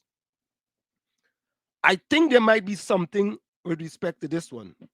Establish a science and technology park to attract and retain high-tech businesses. This park could provide businesses with access to shared resources and infrastructure, as well as opportunities to network and collaborate with other high-tech companies. Isn't there an e-tech park in Wallerfield? That's why I was saying there's a possibility that one could be there, right? Mm-hmm. 3rd, develop a national broadband network to provide high-speed internet access to all Trinidadians and Tobagonians. This will help improve access to education, healthcare, and other essential services, as well as boost economic growth. 4th, it could help with fighting too. Correct is right. Launch a national STEM education initiative to encourage more students to pursue careers in science, technology, engineering, and mathematics. This initiative could include programs to support STEM education in schools, as well as public awareness campaigns to promote the importance of STEM career. And last, 5th, create a national innovation agency to coordinate and support innovation efforts across the country. This agency could work to identify and promote promising new technologies, as well as connect businesses and researchers with the resources they need to succeed. So, another few ideas to Prime Minister Rowley government. We don't just come and bump with gums and run with mouth and talk about PNM, UNC, and Kamla, Gary all day. You know what? If we're not part of the solution, then what we are, Tommy? Part of the problem. We part of the problem. And the same holds true for who's in governance. Yeah. Tropics say you want the poor people to get rich. Yeah. Ubuntu. Yeah. Indra says the PNM shut down the rice industry, the citrus industry, the sugarcane industry, the steel mill, the petroleum industry, and many more. Anyone can say what the UNC shut down? Well, Indra, that was done so we could import it, and that is now in private business. That's people making millions now for that, Mm-hmm. I at least say, God don't bless the ungodly nor reward them. God make them flourish like morning grass, only to destroy the ungodly forever.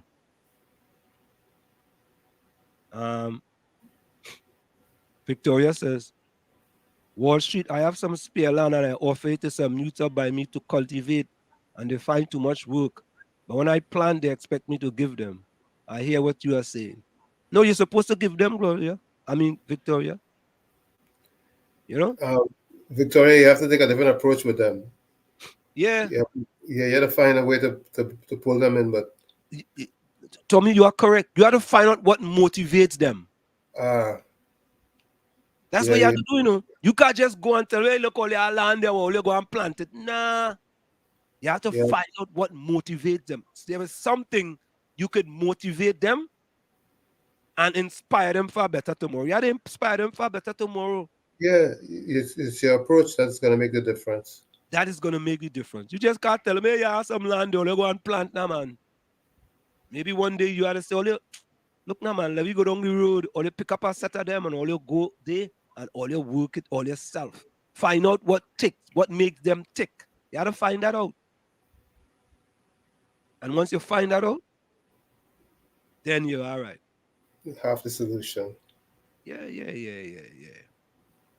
Guys have the solution right there. I heard something about this, about illegal quarry money. And Captain, you're right on this, eh? Illegal quarry money is used by gangs. The blimp saw it all, but the police commissioner under the blimp was never acted on. Why, Walls? You asking me? You ask me that. Me, Well, Captain, there are many on the lam, many on the take. Yeah. And some you looking like Ocho Cinco from the Bengals there in that picture, boy. Ocho is a big receiver, boy. What's wrong with you? Ocho was big, boy. Big, large and in charge, boy. Thanks for the comparison, man. Yeah. Ocho Cinco. Yeah. Listen to Hailey. Not Hailey. Captain. Poor people are poor because they make bad choices. Some No, listen. We grew up in Chumakak poor because we make poor choices. That's why we grew up. Why we were poor.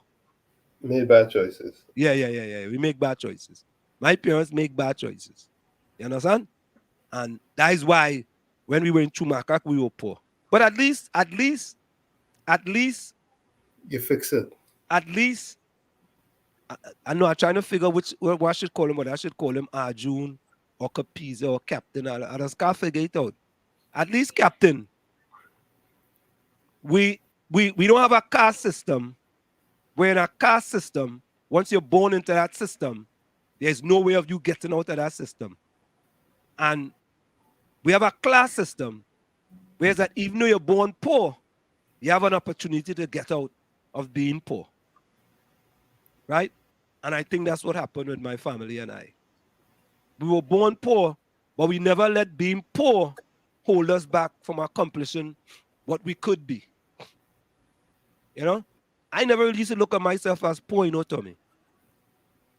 Many of us were in that state where we didn't have, and we didn't even think about being poor. No, I never thought about being poor. I really never gave it a thought. All we did is aspire to be better. That's it. I never really thought about, boy, we poor. Once I had 3 square meals a day, I could have go and run, all right? And I enjoyed it. I could have go and play football. I could have played cricket. I could have played basketball. I could have played rounders. I could have played moral. I could have pitched. All them activities. You have time to think whether you're poor or not? Nah, you have no time to think about that. Yeah, it's a state of mind. State of mind. Your circumstances may determine who you are, but you are responsible for who you become. That's right. I never sit down and ponder about growing up poor. No, that wasn't part of it. I say, yeah, Rowley flourishing all right, but he knows where he going when all said and done. You see, Rowley is in too deep in the pits, falling at a very fast rate. I mean, look at his government. You know, Mm-hmm. Heidi made a point there, which still speaks volume about the voters, Mm-hmm. about the population, about the people who are being governed.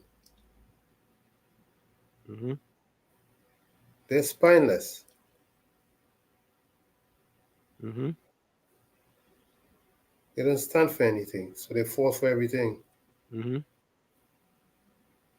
Yeah. That's exactly right. Ms. Coover, welcome. Ms. Coover said, good night, everyone in the village. Blessings, Wall Street. Congratulations to you on 91.9 FM. Well, it's not just me. It's me and Tommy, because we had a whole long fought. We had a fight for Trinidad and Tobago, you know. We can't go and just fight for the PNM. We had to fight for the country. Good night, Miss Coover. Yeah, because if we fight for PNM, we're falling into the same dire strait that them 26% of black people living below the poverty line. It's just an enlightenment exercise. Correct is right. Tommy, I like how you put it.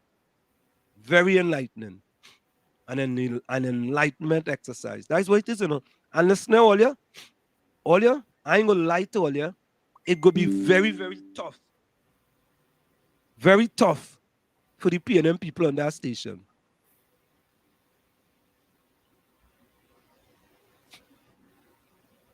But now listen to Hailey. Ken John, welcome.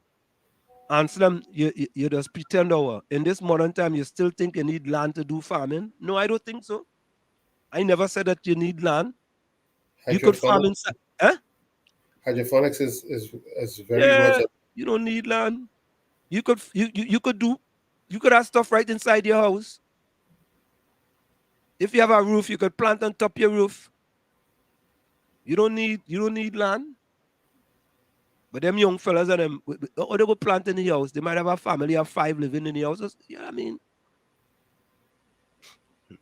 Victoria says marijuana motivates them. Not marijuana. You could get 4 plants in Trinidad, you know. Marijuana motivate them. No, marijuana don't motivate them. Hey, look who come back. Look, hey, but wait now, boy.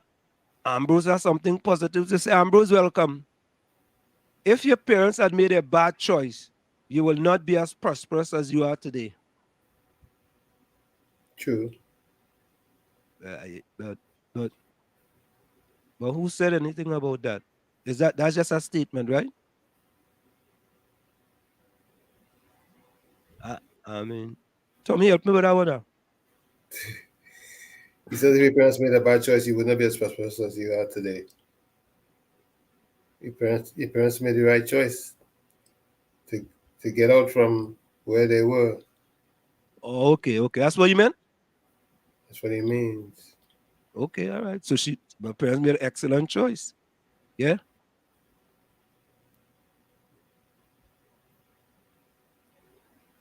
So the same way you and others were proactive in making the right decisions to be what you are today, the opportunities still exist for all to be as closely as you and others.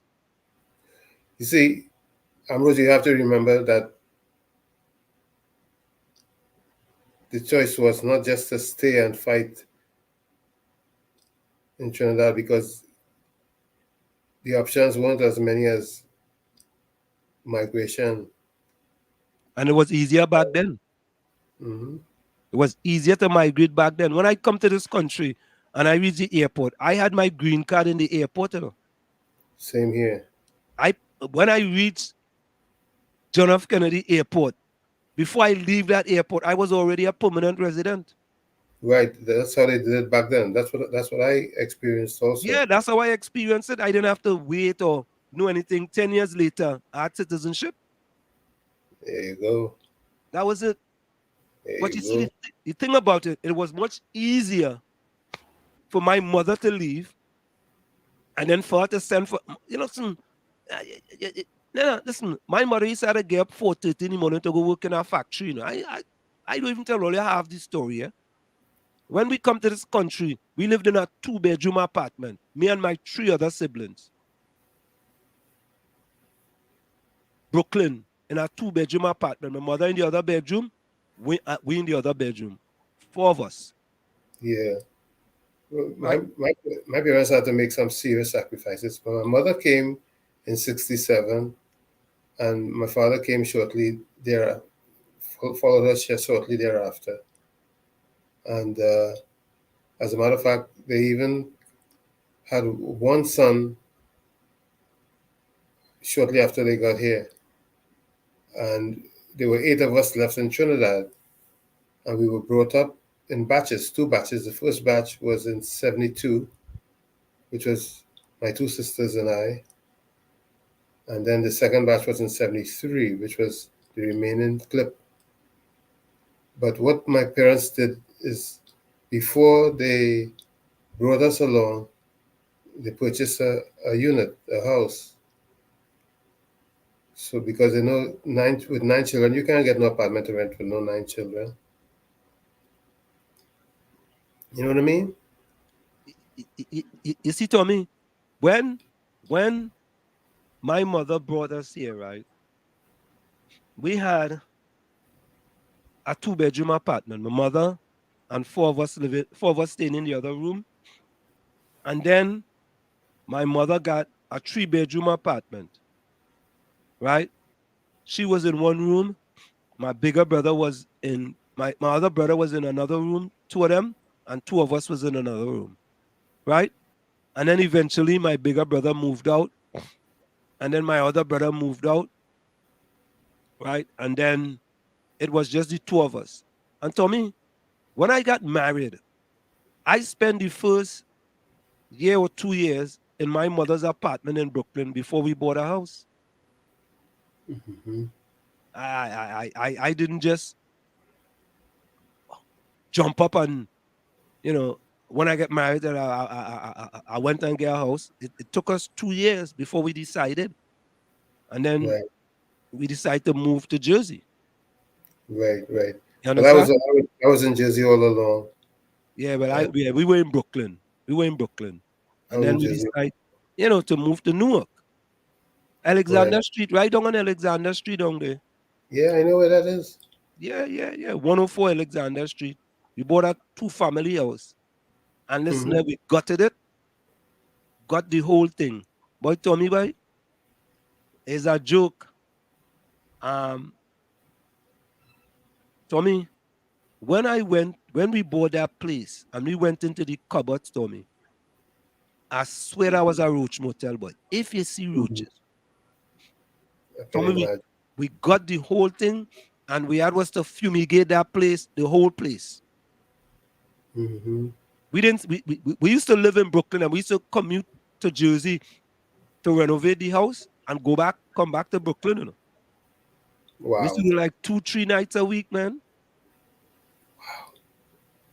Yeah, but you see, growing up in Chumakak, I already understand what hard work was about. That's right. I mean, I have no problem. You understand? And there are many people who I know grew up in Chumakak, who migrated from Chumakak, and are doing very, very well now in America and in different parts of the world. Because in spite of many of us growing up and that we were considered to be poor, we never allowed our poorness to get the best of us. And Tommy, we had one of the best football teams in the whole community. And we used to play, we signed up for tournaments in the Savannah. We used to play in a league in Nelson Street between the building and between the planning and them. Mm-hmm. We used to call ourselves planning youths. And all them thing, Tommy, I was the spearheader. I was one of the youngest one, but I was the spearheader. I hear you. Yeah, but you know, Ali says, Ansem, I think Captain have a valid point. Poor behavior started from past ancestors and passed down from generation to generation. It didn't start with our parents. I don't understand that. Yeah, but you can't break the mold. Yeah, I don't understand that, Tommy. What does that mean? I don't know.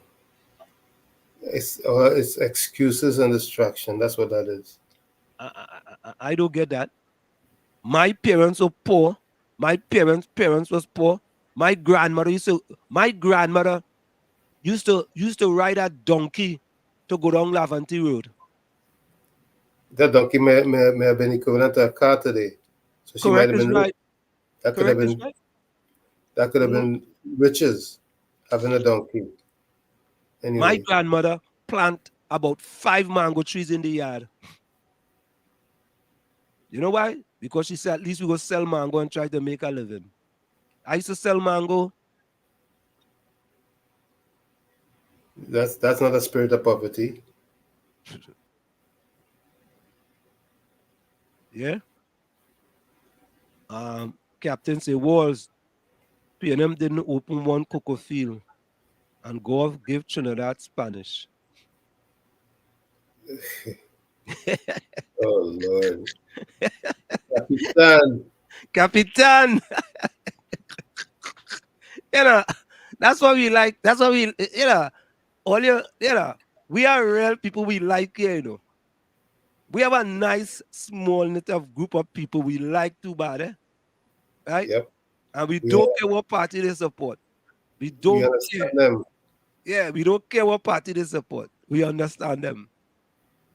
Victoria said, Ambrose, I support and agree with you totally. Okay. Capiza said to reduce crime, share all the weed they just sees.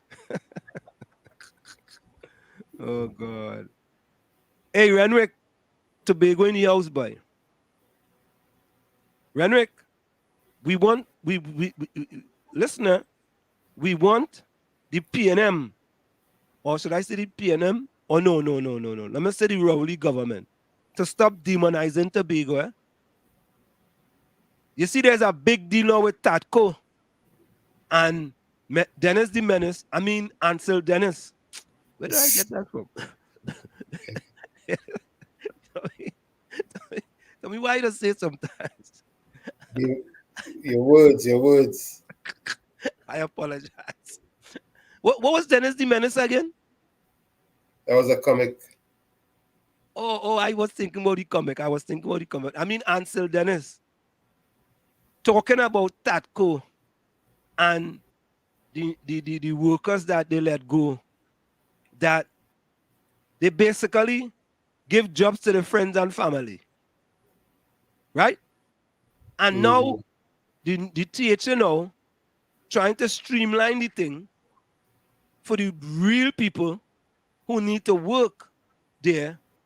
Dennis the Menace, Ansel Dennis, talking about, oh, look what they're doing, and the THA should be blamed for this and that. Oh God, all you started it, you know. Them started it, you know.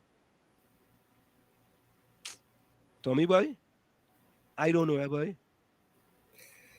Yeah, it's the way politics works in the Twin Island Republic. Yeah, boy, that's the way it works. Eh? Captain Sin say, Walls, you are a Wall Street man. If all the seas weed is shared out, nobody will buy weed. True. But you know, that is not a solution, Captain. I don't know. I don't know, boy. Ken John says you're welcome. Thanks, answer and best and be safe, shalom. Yeah, Denise, good night. Night, Denise.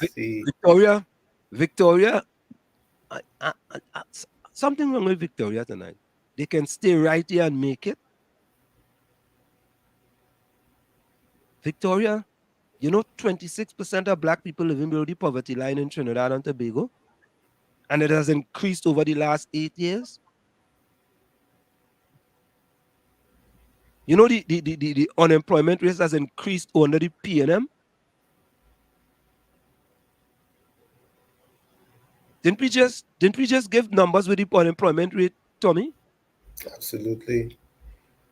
You know, many stayed and made it, but many stayed and fell through the cracks. Correct. Because there aren't as many opportunities as there were and there have been in the first world.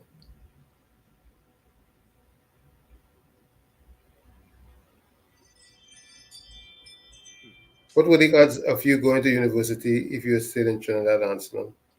Absolutely zero. Exactly. Absolutely zero. You don't even have the answer.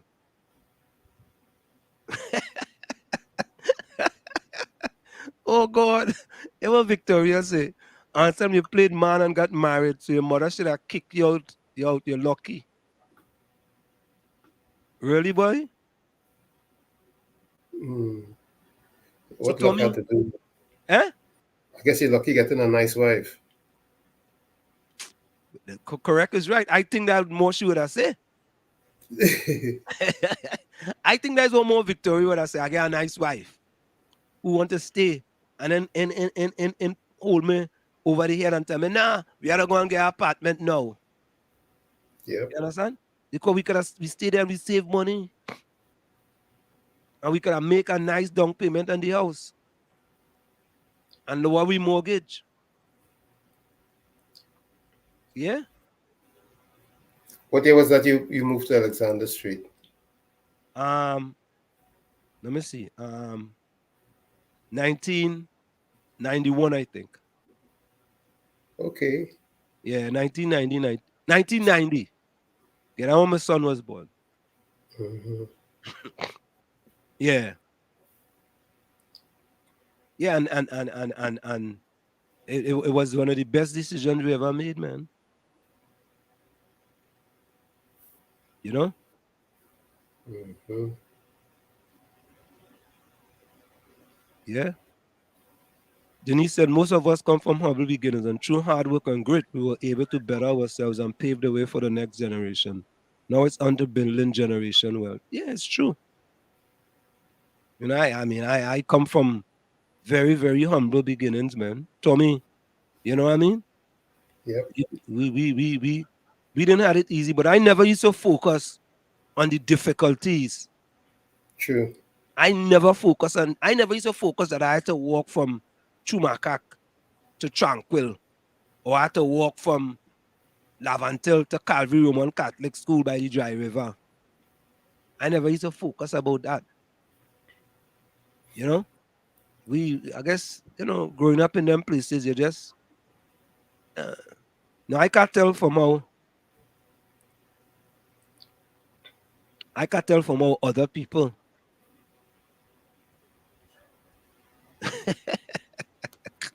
I can't tell for other people, Captain is something. Walls are not planted to feed nobody. Let them starve. You know. Oh, Tommy. Oh, I had something else in here, Tommy. Tommy, in Trinidad and Tobago, we have about 7.5% of the population that's undernourished. Yeah, I'm not surprised. Okay. Tommy, sometimes I'm not surprised. Yeah, Tommy, sometimes. Why are you not surprised, Tommy? Because of the choices they've been making. Let me see here. I did quite a bit today, and the reason why I did all of this, Tommy, we were supposed to go to a cross-country meet in Maryland. We were supposed to leave yesterday, but they called and they canceled the meet. Weather-wise. Yeah, due to the weather. Mm-hmm. And I had some time. Oh, here it is. Here it is. So let me read this for you guys.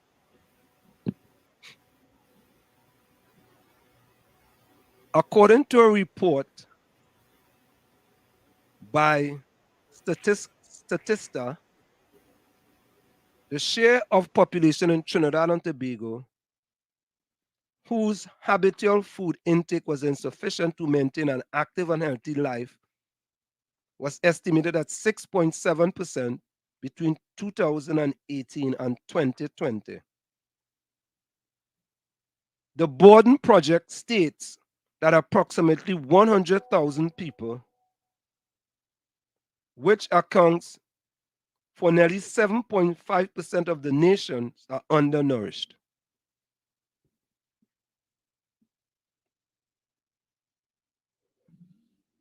So what does undernourished is? According to the Oxford Dictionary, undernourished means having insufficient food or other substances for good health and condition. It is a condition where a person's diet does not provide enough nutrients to maintain good health and growth. Undernourishment can lead to various health problems such as stunted growth, weakened immune system, and increased risk of infections. 100,000 is not a big number, though, right? Well, in a small society, it could be meaningful. I mean, in the United States, 100,000 is nothing. Yeah. When you look at it. What's the population of Tobago? 60,000? Yeah, about 60,000. So it's more than all the people in Tobago. Tommy, that's a good analogy. Tommy, that's what I tell you, It's all these bulbs in the box, Tommy. They're 75 watt and you are 1,000 watt, All right, sir. Oh, God. Victoria says, Wall Street, you talk about poverty. That's why they can make it with effort and prioritizing. Victoria, that. Tommy, what do you think about that? Victoria is saying they can make it with effort and prioritizing.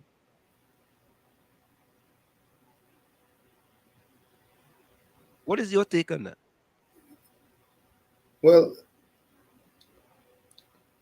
that's all subjective.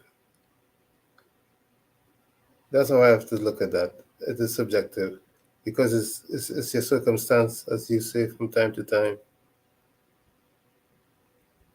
Because regardless of where you are on this planet, if you have the right attitude, you can make it, which is true.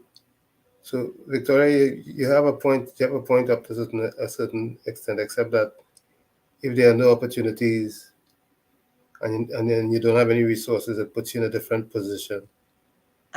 And Tommy, not only that, Tommy, but let's say I am trying to do the best and I come up with a little stand and I'm selling fruits and all kind of thing. And the authorities come in and taking away my fruits and all kind of thing. The authorities now making it difficult for me. That's right. Right? You can get frustrated. Right. Even though you're putting the effort and you're prioritizing. And that's why many people wind up in a life of crime. There we go. So I'm putting in the effort, I'm prioritizing, right? I'm putting in an honest day work, but the authorities frustrating me. After a while, I go say, nah, this is too much hard work. Because when they seize my goods, I don't go back and get money to buy more goods. Right? Mm-hmm. So I think it's a little more than that. Not just effort and prioritizing, but the authorities have a role to play too in that. Right? Find other means. Like many times we see videos in Trinidad with the police seizing people goods. When they seize the people goods, what do they do with it? Very good question. When When the police sees them people goods, what do they do with it? Very good question. Maybe someone in the chat should answer that for us. No, Because Victoria might be able to answer that. Victoria, when they seize them people goods, what do they do with it? Eh? All the time they're going and seizing goods, they seize the bananas, you seize the food, you seize the apples, and what are they doing with it after? Can the people go back in the police station and retrieve them? They might, yeah, but if they seize 4 dozen bananas, when they go back, they might only get 6. You know what I mean? Yeah. If they get 6, they get more than they've seized. And someone told me, we all the same. We will all be rich or we will all be poor. But that is not to say that being poor is not generational. If my parents can read, how will I learn to read?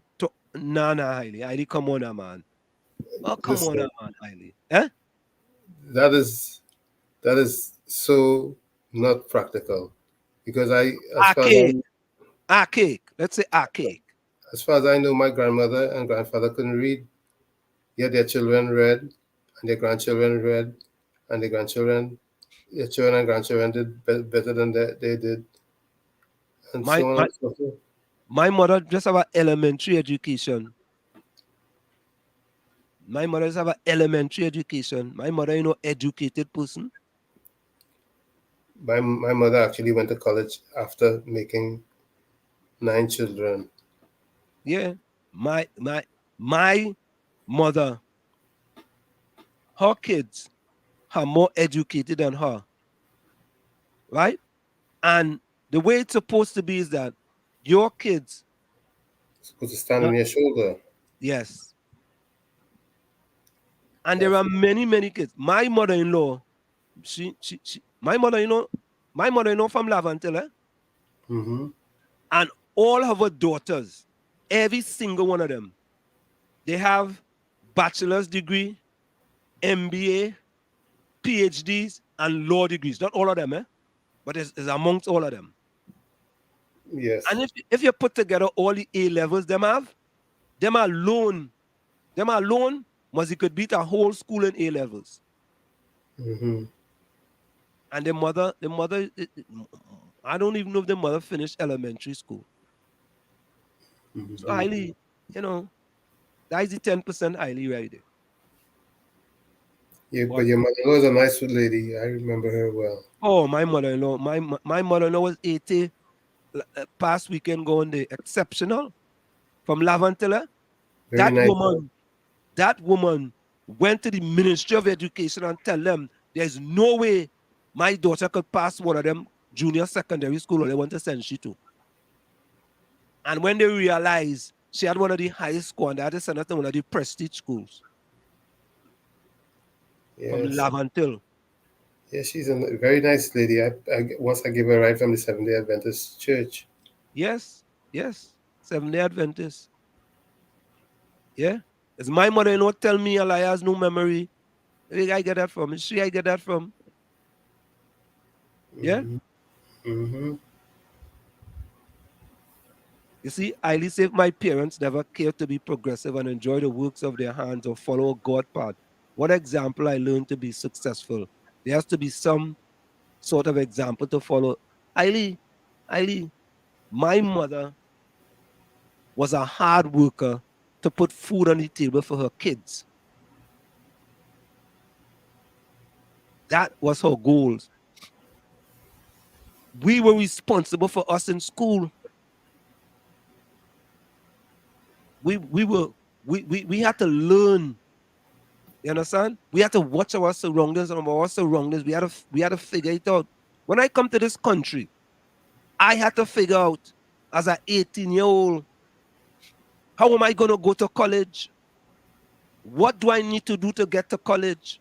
That's me as an 18-year-old just coming straight from Chumaka, Laventille. Yeah? I didn't have no roadmap. I didn't have no mentor. Same here. I didn't have anything. All I know is that I wanted to go to college. I wanted to study accounting. And Tommy, and that is it. All I knew that I wanted to go to college. And I had to figure out, because my mother couldn't pay for half a credit, I had to figure out, how am I going to get to college? But when I got there, they convinced me to do business administration, so I did that. Now, highly, I don't disagree with that. I believe people who made it out of suffering, God saw something in them and gave them a hand up. That's my belief. I don't disagree with that. I don't disagree with that. Me personally, I don't.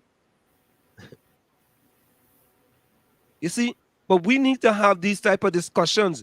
But Tommy, I am still not going to let the government off scotch-free. The government has a role to play as well for those people who are less fortunate. They have a role to play. And they can try their best to help them. I ain't saying get them a hand, get them a free, like a free handout, like Prime Minister Rowley going up in Laventille and telling people all they had to win all themselves off the government. Eh? Why you going to tell them that?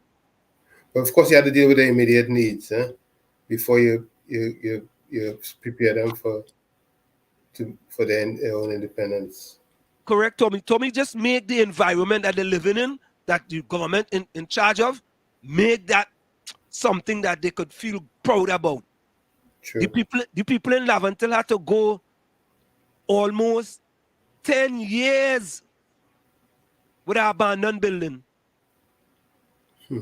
Just imagine that from 2011 to just last year, the PNM now started to renovate the building. And they only started to renovate the building because I make noise. Whether they would admit that you are the catalyst or not is another story. Yeah, no, I agree with you. They're not going to admit that. They're not going to admit that. Right? But I believe it was important for my community. And I fight. And listen, Mova Laventille Secondary School, another PNM stronghold. Up to just the other day, they had no playing field. None. Weeds. Weeds. And that's the PNM stronghold. Again, who's the MP? Fitzgerald Hines. That abysmal failure of our MP. Abysmal failure. What can I tell you? He failed in Mova Laventille East, and they sent him over to Mova Laventille West to fail. And he's been consistent in his behavior. I wonder how my brethren is doing over on the other side. Adrian, we go call him. I'll call him. We will call him again. I'm sure he's trying his best. Answer him, what happened to the children who just came to school with just their copybooks and no textbooks? Where are they now? What happened to the children who had to stay and raise their brothers and sisters? But I plenty of them had to do that. My brother raised us. My brother, we had to learn to cook. We had to learn to do everything. We spent 2 years in Chumaka Claventi on we own. Only 2 years? Yeah.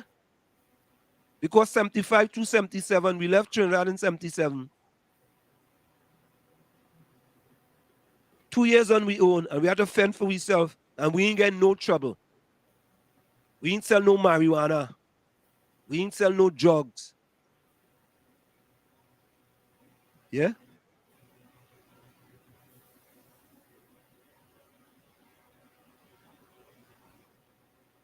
Victoria says, Hailey, I'm sure most of them were successful and tried to do better. Now, no one feel they are responsible to improve their situation. Joy Smith say, I will never give up until disappoint all my enemies who think I will never make it in life. Yeah, people used to tell me I will be an abysmal failure. They used to tell me that. Yeah? It's a good thing you didn't let their words put a spell on you. Yeah, I mean, listen. I just tell people, don't let my confidence, right, upset your insecurity. Let me repeat that. Don't let my confidence upset your insecurity. Indra said success is 1% inspiration and 9% perspiration. Yeah. 99% perspiration. 9%. Yeah, thank you. 99%. Yeah. Yep. And listen, this is something that the government can easily do. I'll give you an example, and we're going to go for a break out of this. But before we go for the break, Hailey, Victoria, Indra, Troy Smith, Captain, Nadia, Denise, Ken John, put closing comments in the chat. Renwick Job, if you're still there. Ambrose Blanc, if you're still there. Put closing comments in the chat.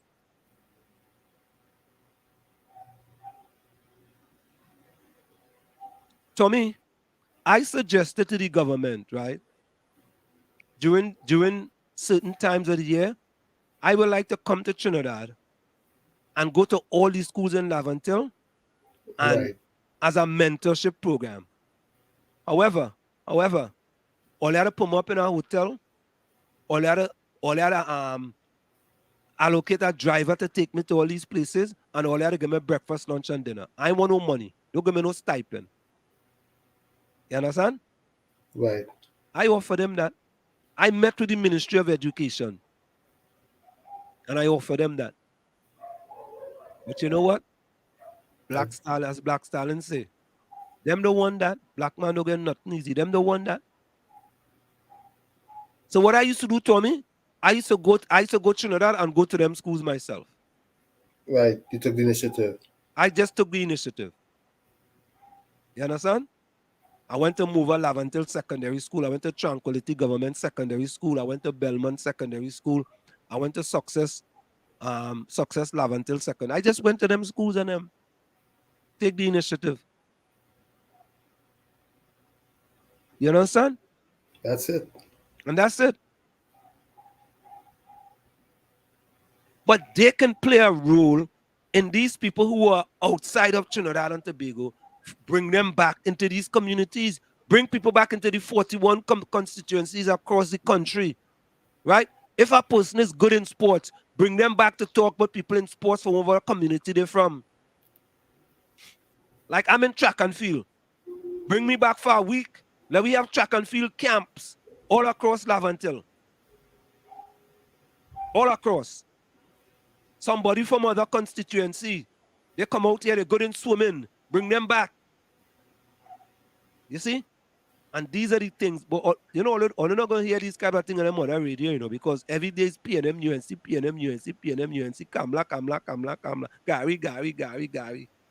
Rowley. You know? People that's tired, people that's, all they don't get tired of hearing them things. But folks, let me go for a quick break. It's in the village with Tommy and Ansem on WZYE 95.9 FM. Stick and stay. We'll be right back after this short message. You're listening to WZYE 95.9 FM. You are listening to WZYE 95.9 FM, the most influential name in Caribbean radio in the tri-state area. Broadcasting from East Orange, New Jersey, the most influential name in Caribbean radio, WZYE 95.9 FM.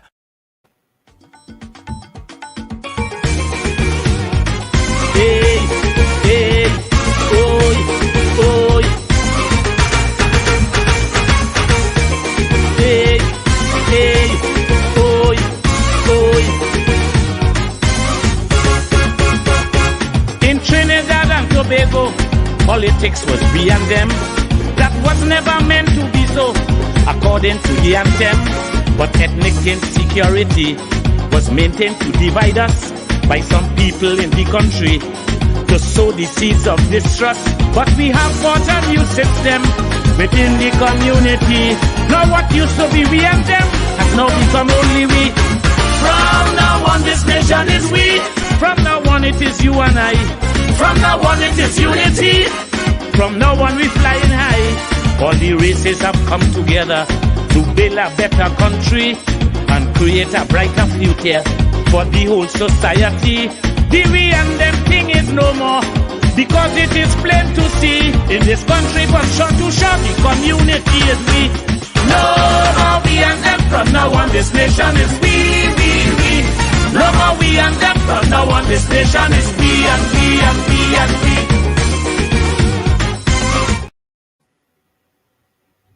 We and we and we and we. We and yeah, that's what we need in Trinidad. And it's we and we and we and we and we. And there's no I and we. There's no I and we. I and I, because I. Yeah, it's about the people of Trinidad and Tobago. You could support your party, you know. Support your party strong, full 100. Nobody telling you don't support your party. But when your party going contrary and the certain people in the country are not benefiting, what good is that? What good is that? Is only one segment of the community benefiting, or a major part of the segment benefiting from everything. What good is that? How that is we and we and we and we and we. Right? Boy, might as well put you in jail and set the bandits free. Yeah, put you in jail and set the bandits free, man. Let them run free. Sure. You understand? Because like we living in jail. Yeah. Tommy, let me go with my closing comment, eh? Go ahead. My closing comment is, Tommy, it have about 7 videos we can get to, eh? Well, there's always another day. Yeah, there's always another day. The older I get, the more selective I am of who is in my tribe. I would rather have 4 quarters than 100 pennies. Let me repeat that. The older I get, the more selective I am of who's in my tribe. I will rather have 4 quarters than 100 pennies. From where I sit, this is it. The clock on the wall said that's all I like to say, but I've got to go. Remember, hard work beats talent when talent does not work hard. And for every 60 seconds of anger, you lose 1 minute of happiness. See you. Same WZYE time, same WZYE channel. And folks, don't forget, coming up on Monday from 7 to 9 p.m. in the village on 91.9 FM. Tell a friend to tell a friend. You know, and we want you guys here who are with us. We want you guys to send voice messages, send texts, and call. Yeah, we want you guys. On that program, we could do it a little different, right? Because that's a different audience. So we want them to know that, yes, we have loyal followers in the village. All right? There we go. Go ahead, Tommy. My first statement is from Carl Sandburg. He said, "The time for action is now. It's never too late to do something." And like I always say, you have to become that change that you want to see. You, that man in the mirror. When you look in the mirror and you don't like what you see, do not blame the mirror. Like I always say, never look down on a person unless you're giving them a hand up. Never look down on a person unless you're giving them a hand up. Love you all. It's been a pleasure spending time with you tonight. Look forward to our next encounter. Till then, be safe. Good night. You're welcome. Yeah. Good night. So Indra said, success is 1% inspiration and 99% perspiration. You know, listen, I know exactly that quote, Indra. That's full 100. You know, I had a lot of perspiration in this country, a lot. Victoria says, long ago, parents taught us values and the children respected their parents and strive to do better in life. Yeah. Mentorship leads to success, but it has to come from somewhere or someone, highly. True. Yeah, but that's part of what the government could implement in Trinidad. Bring back successful people in Trinidad and successful people that they will look up to outside of Trinidad. You know? I remember the time when they beat up on Nicki Minaj. I don't know why they beat up on Nicki Minaj. Good night to everyone. The discussion. Indra says, good night to everyone. The discussion tonight was very fruitful. Thank you very much. But you know why they beat up on Nicki Minaj? Because everything has to become political. Everything. Yeah. Yeah. Everything. Yeah. A successful Trinidadian woman like that who does big up Trinidad, and have videos with hundreds of millions of views. You know, she could be an ambassador for Trinidad. Absolutely. Just like how Rihanna's made up one for Barbados. Listen, hundreds of millions of views in one video, you know. Yeah, she's worldwide. Worldwide, she global. Just imagine a woman send out one tweet. She sent out a tweet. It's going to millions and millions of people. Millions. Right? Denise says we are better because of our experiences. Absolutely, Denise. Denise G says, but times are a-changing. So if we know better, we have to do better for the future of our country and our youth. What can we do differently to move the needle forward?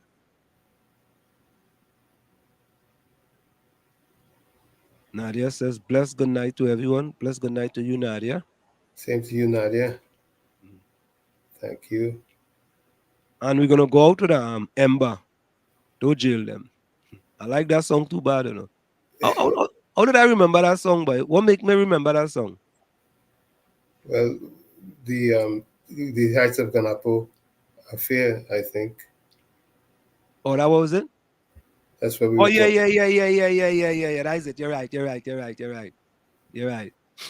So, folks, good night, and see you guys Monday night, 7 to 9 p.m. on 91.9 FM. And on WZYE. WZYE, correct.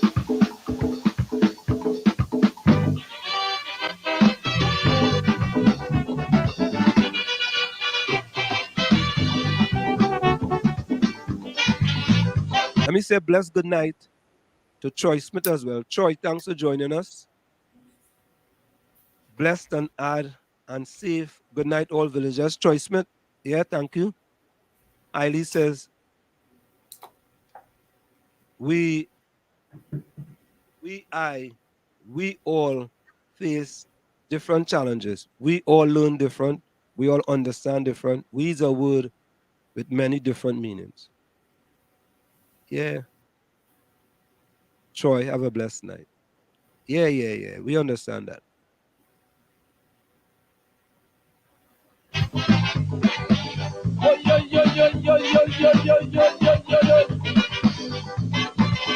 Bandits killing people like chicken, and the law ain't doing anything. Crimes committed now by the hour, and no one seems to have an answer. So I come up with a solution to fight the crime situation. The minister, open your head and listen to my little idea. Put me in jail and leave the bandits free. Only so we guarantee it. Put me in jail and leave the bandits free. No longer would we have to worry.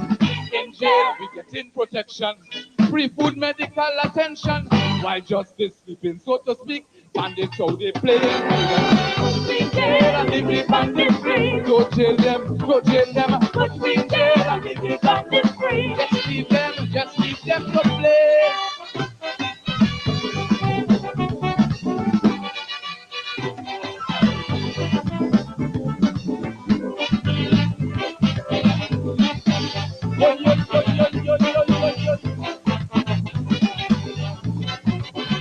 Whenever they hold a criminal, just a few days prior to trial, you could never bet some accomplice. They can surely pass out the witness. That is why for our own safety, I'm begging the powers that be to use the old sense of reason and let us instead live in prison. Put me in jail and leave me bandits free. Cause criminals have more rights than we. Put me in jail and leave me bandits free. Leave them to rape and kill my baby. In jail we do have to pay VAT, life bill and tax and things like that. Life in there very cheap and nice. It is the perfect sacrifice. Put me in jail and leave me bandits free. Go jail them. Put me in jail and leave me bandits free.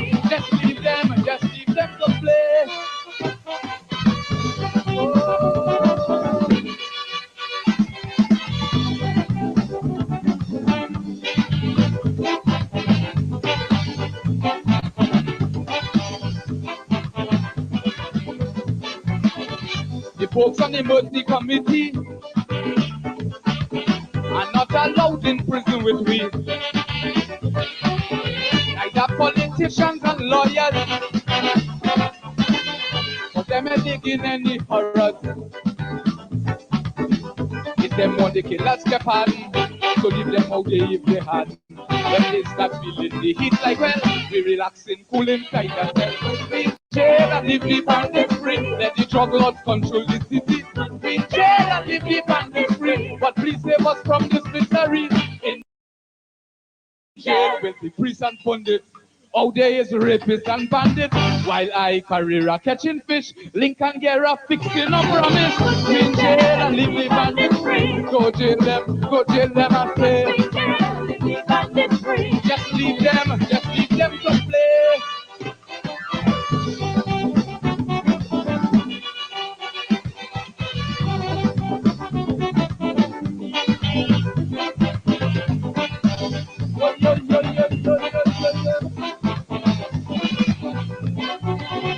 Anytime they read a death warrant,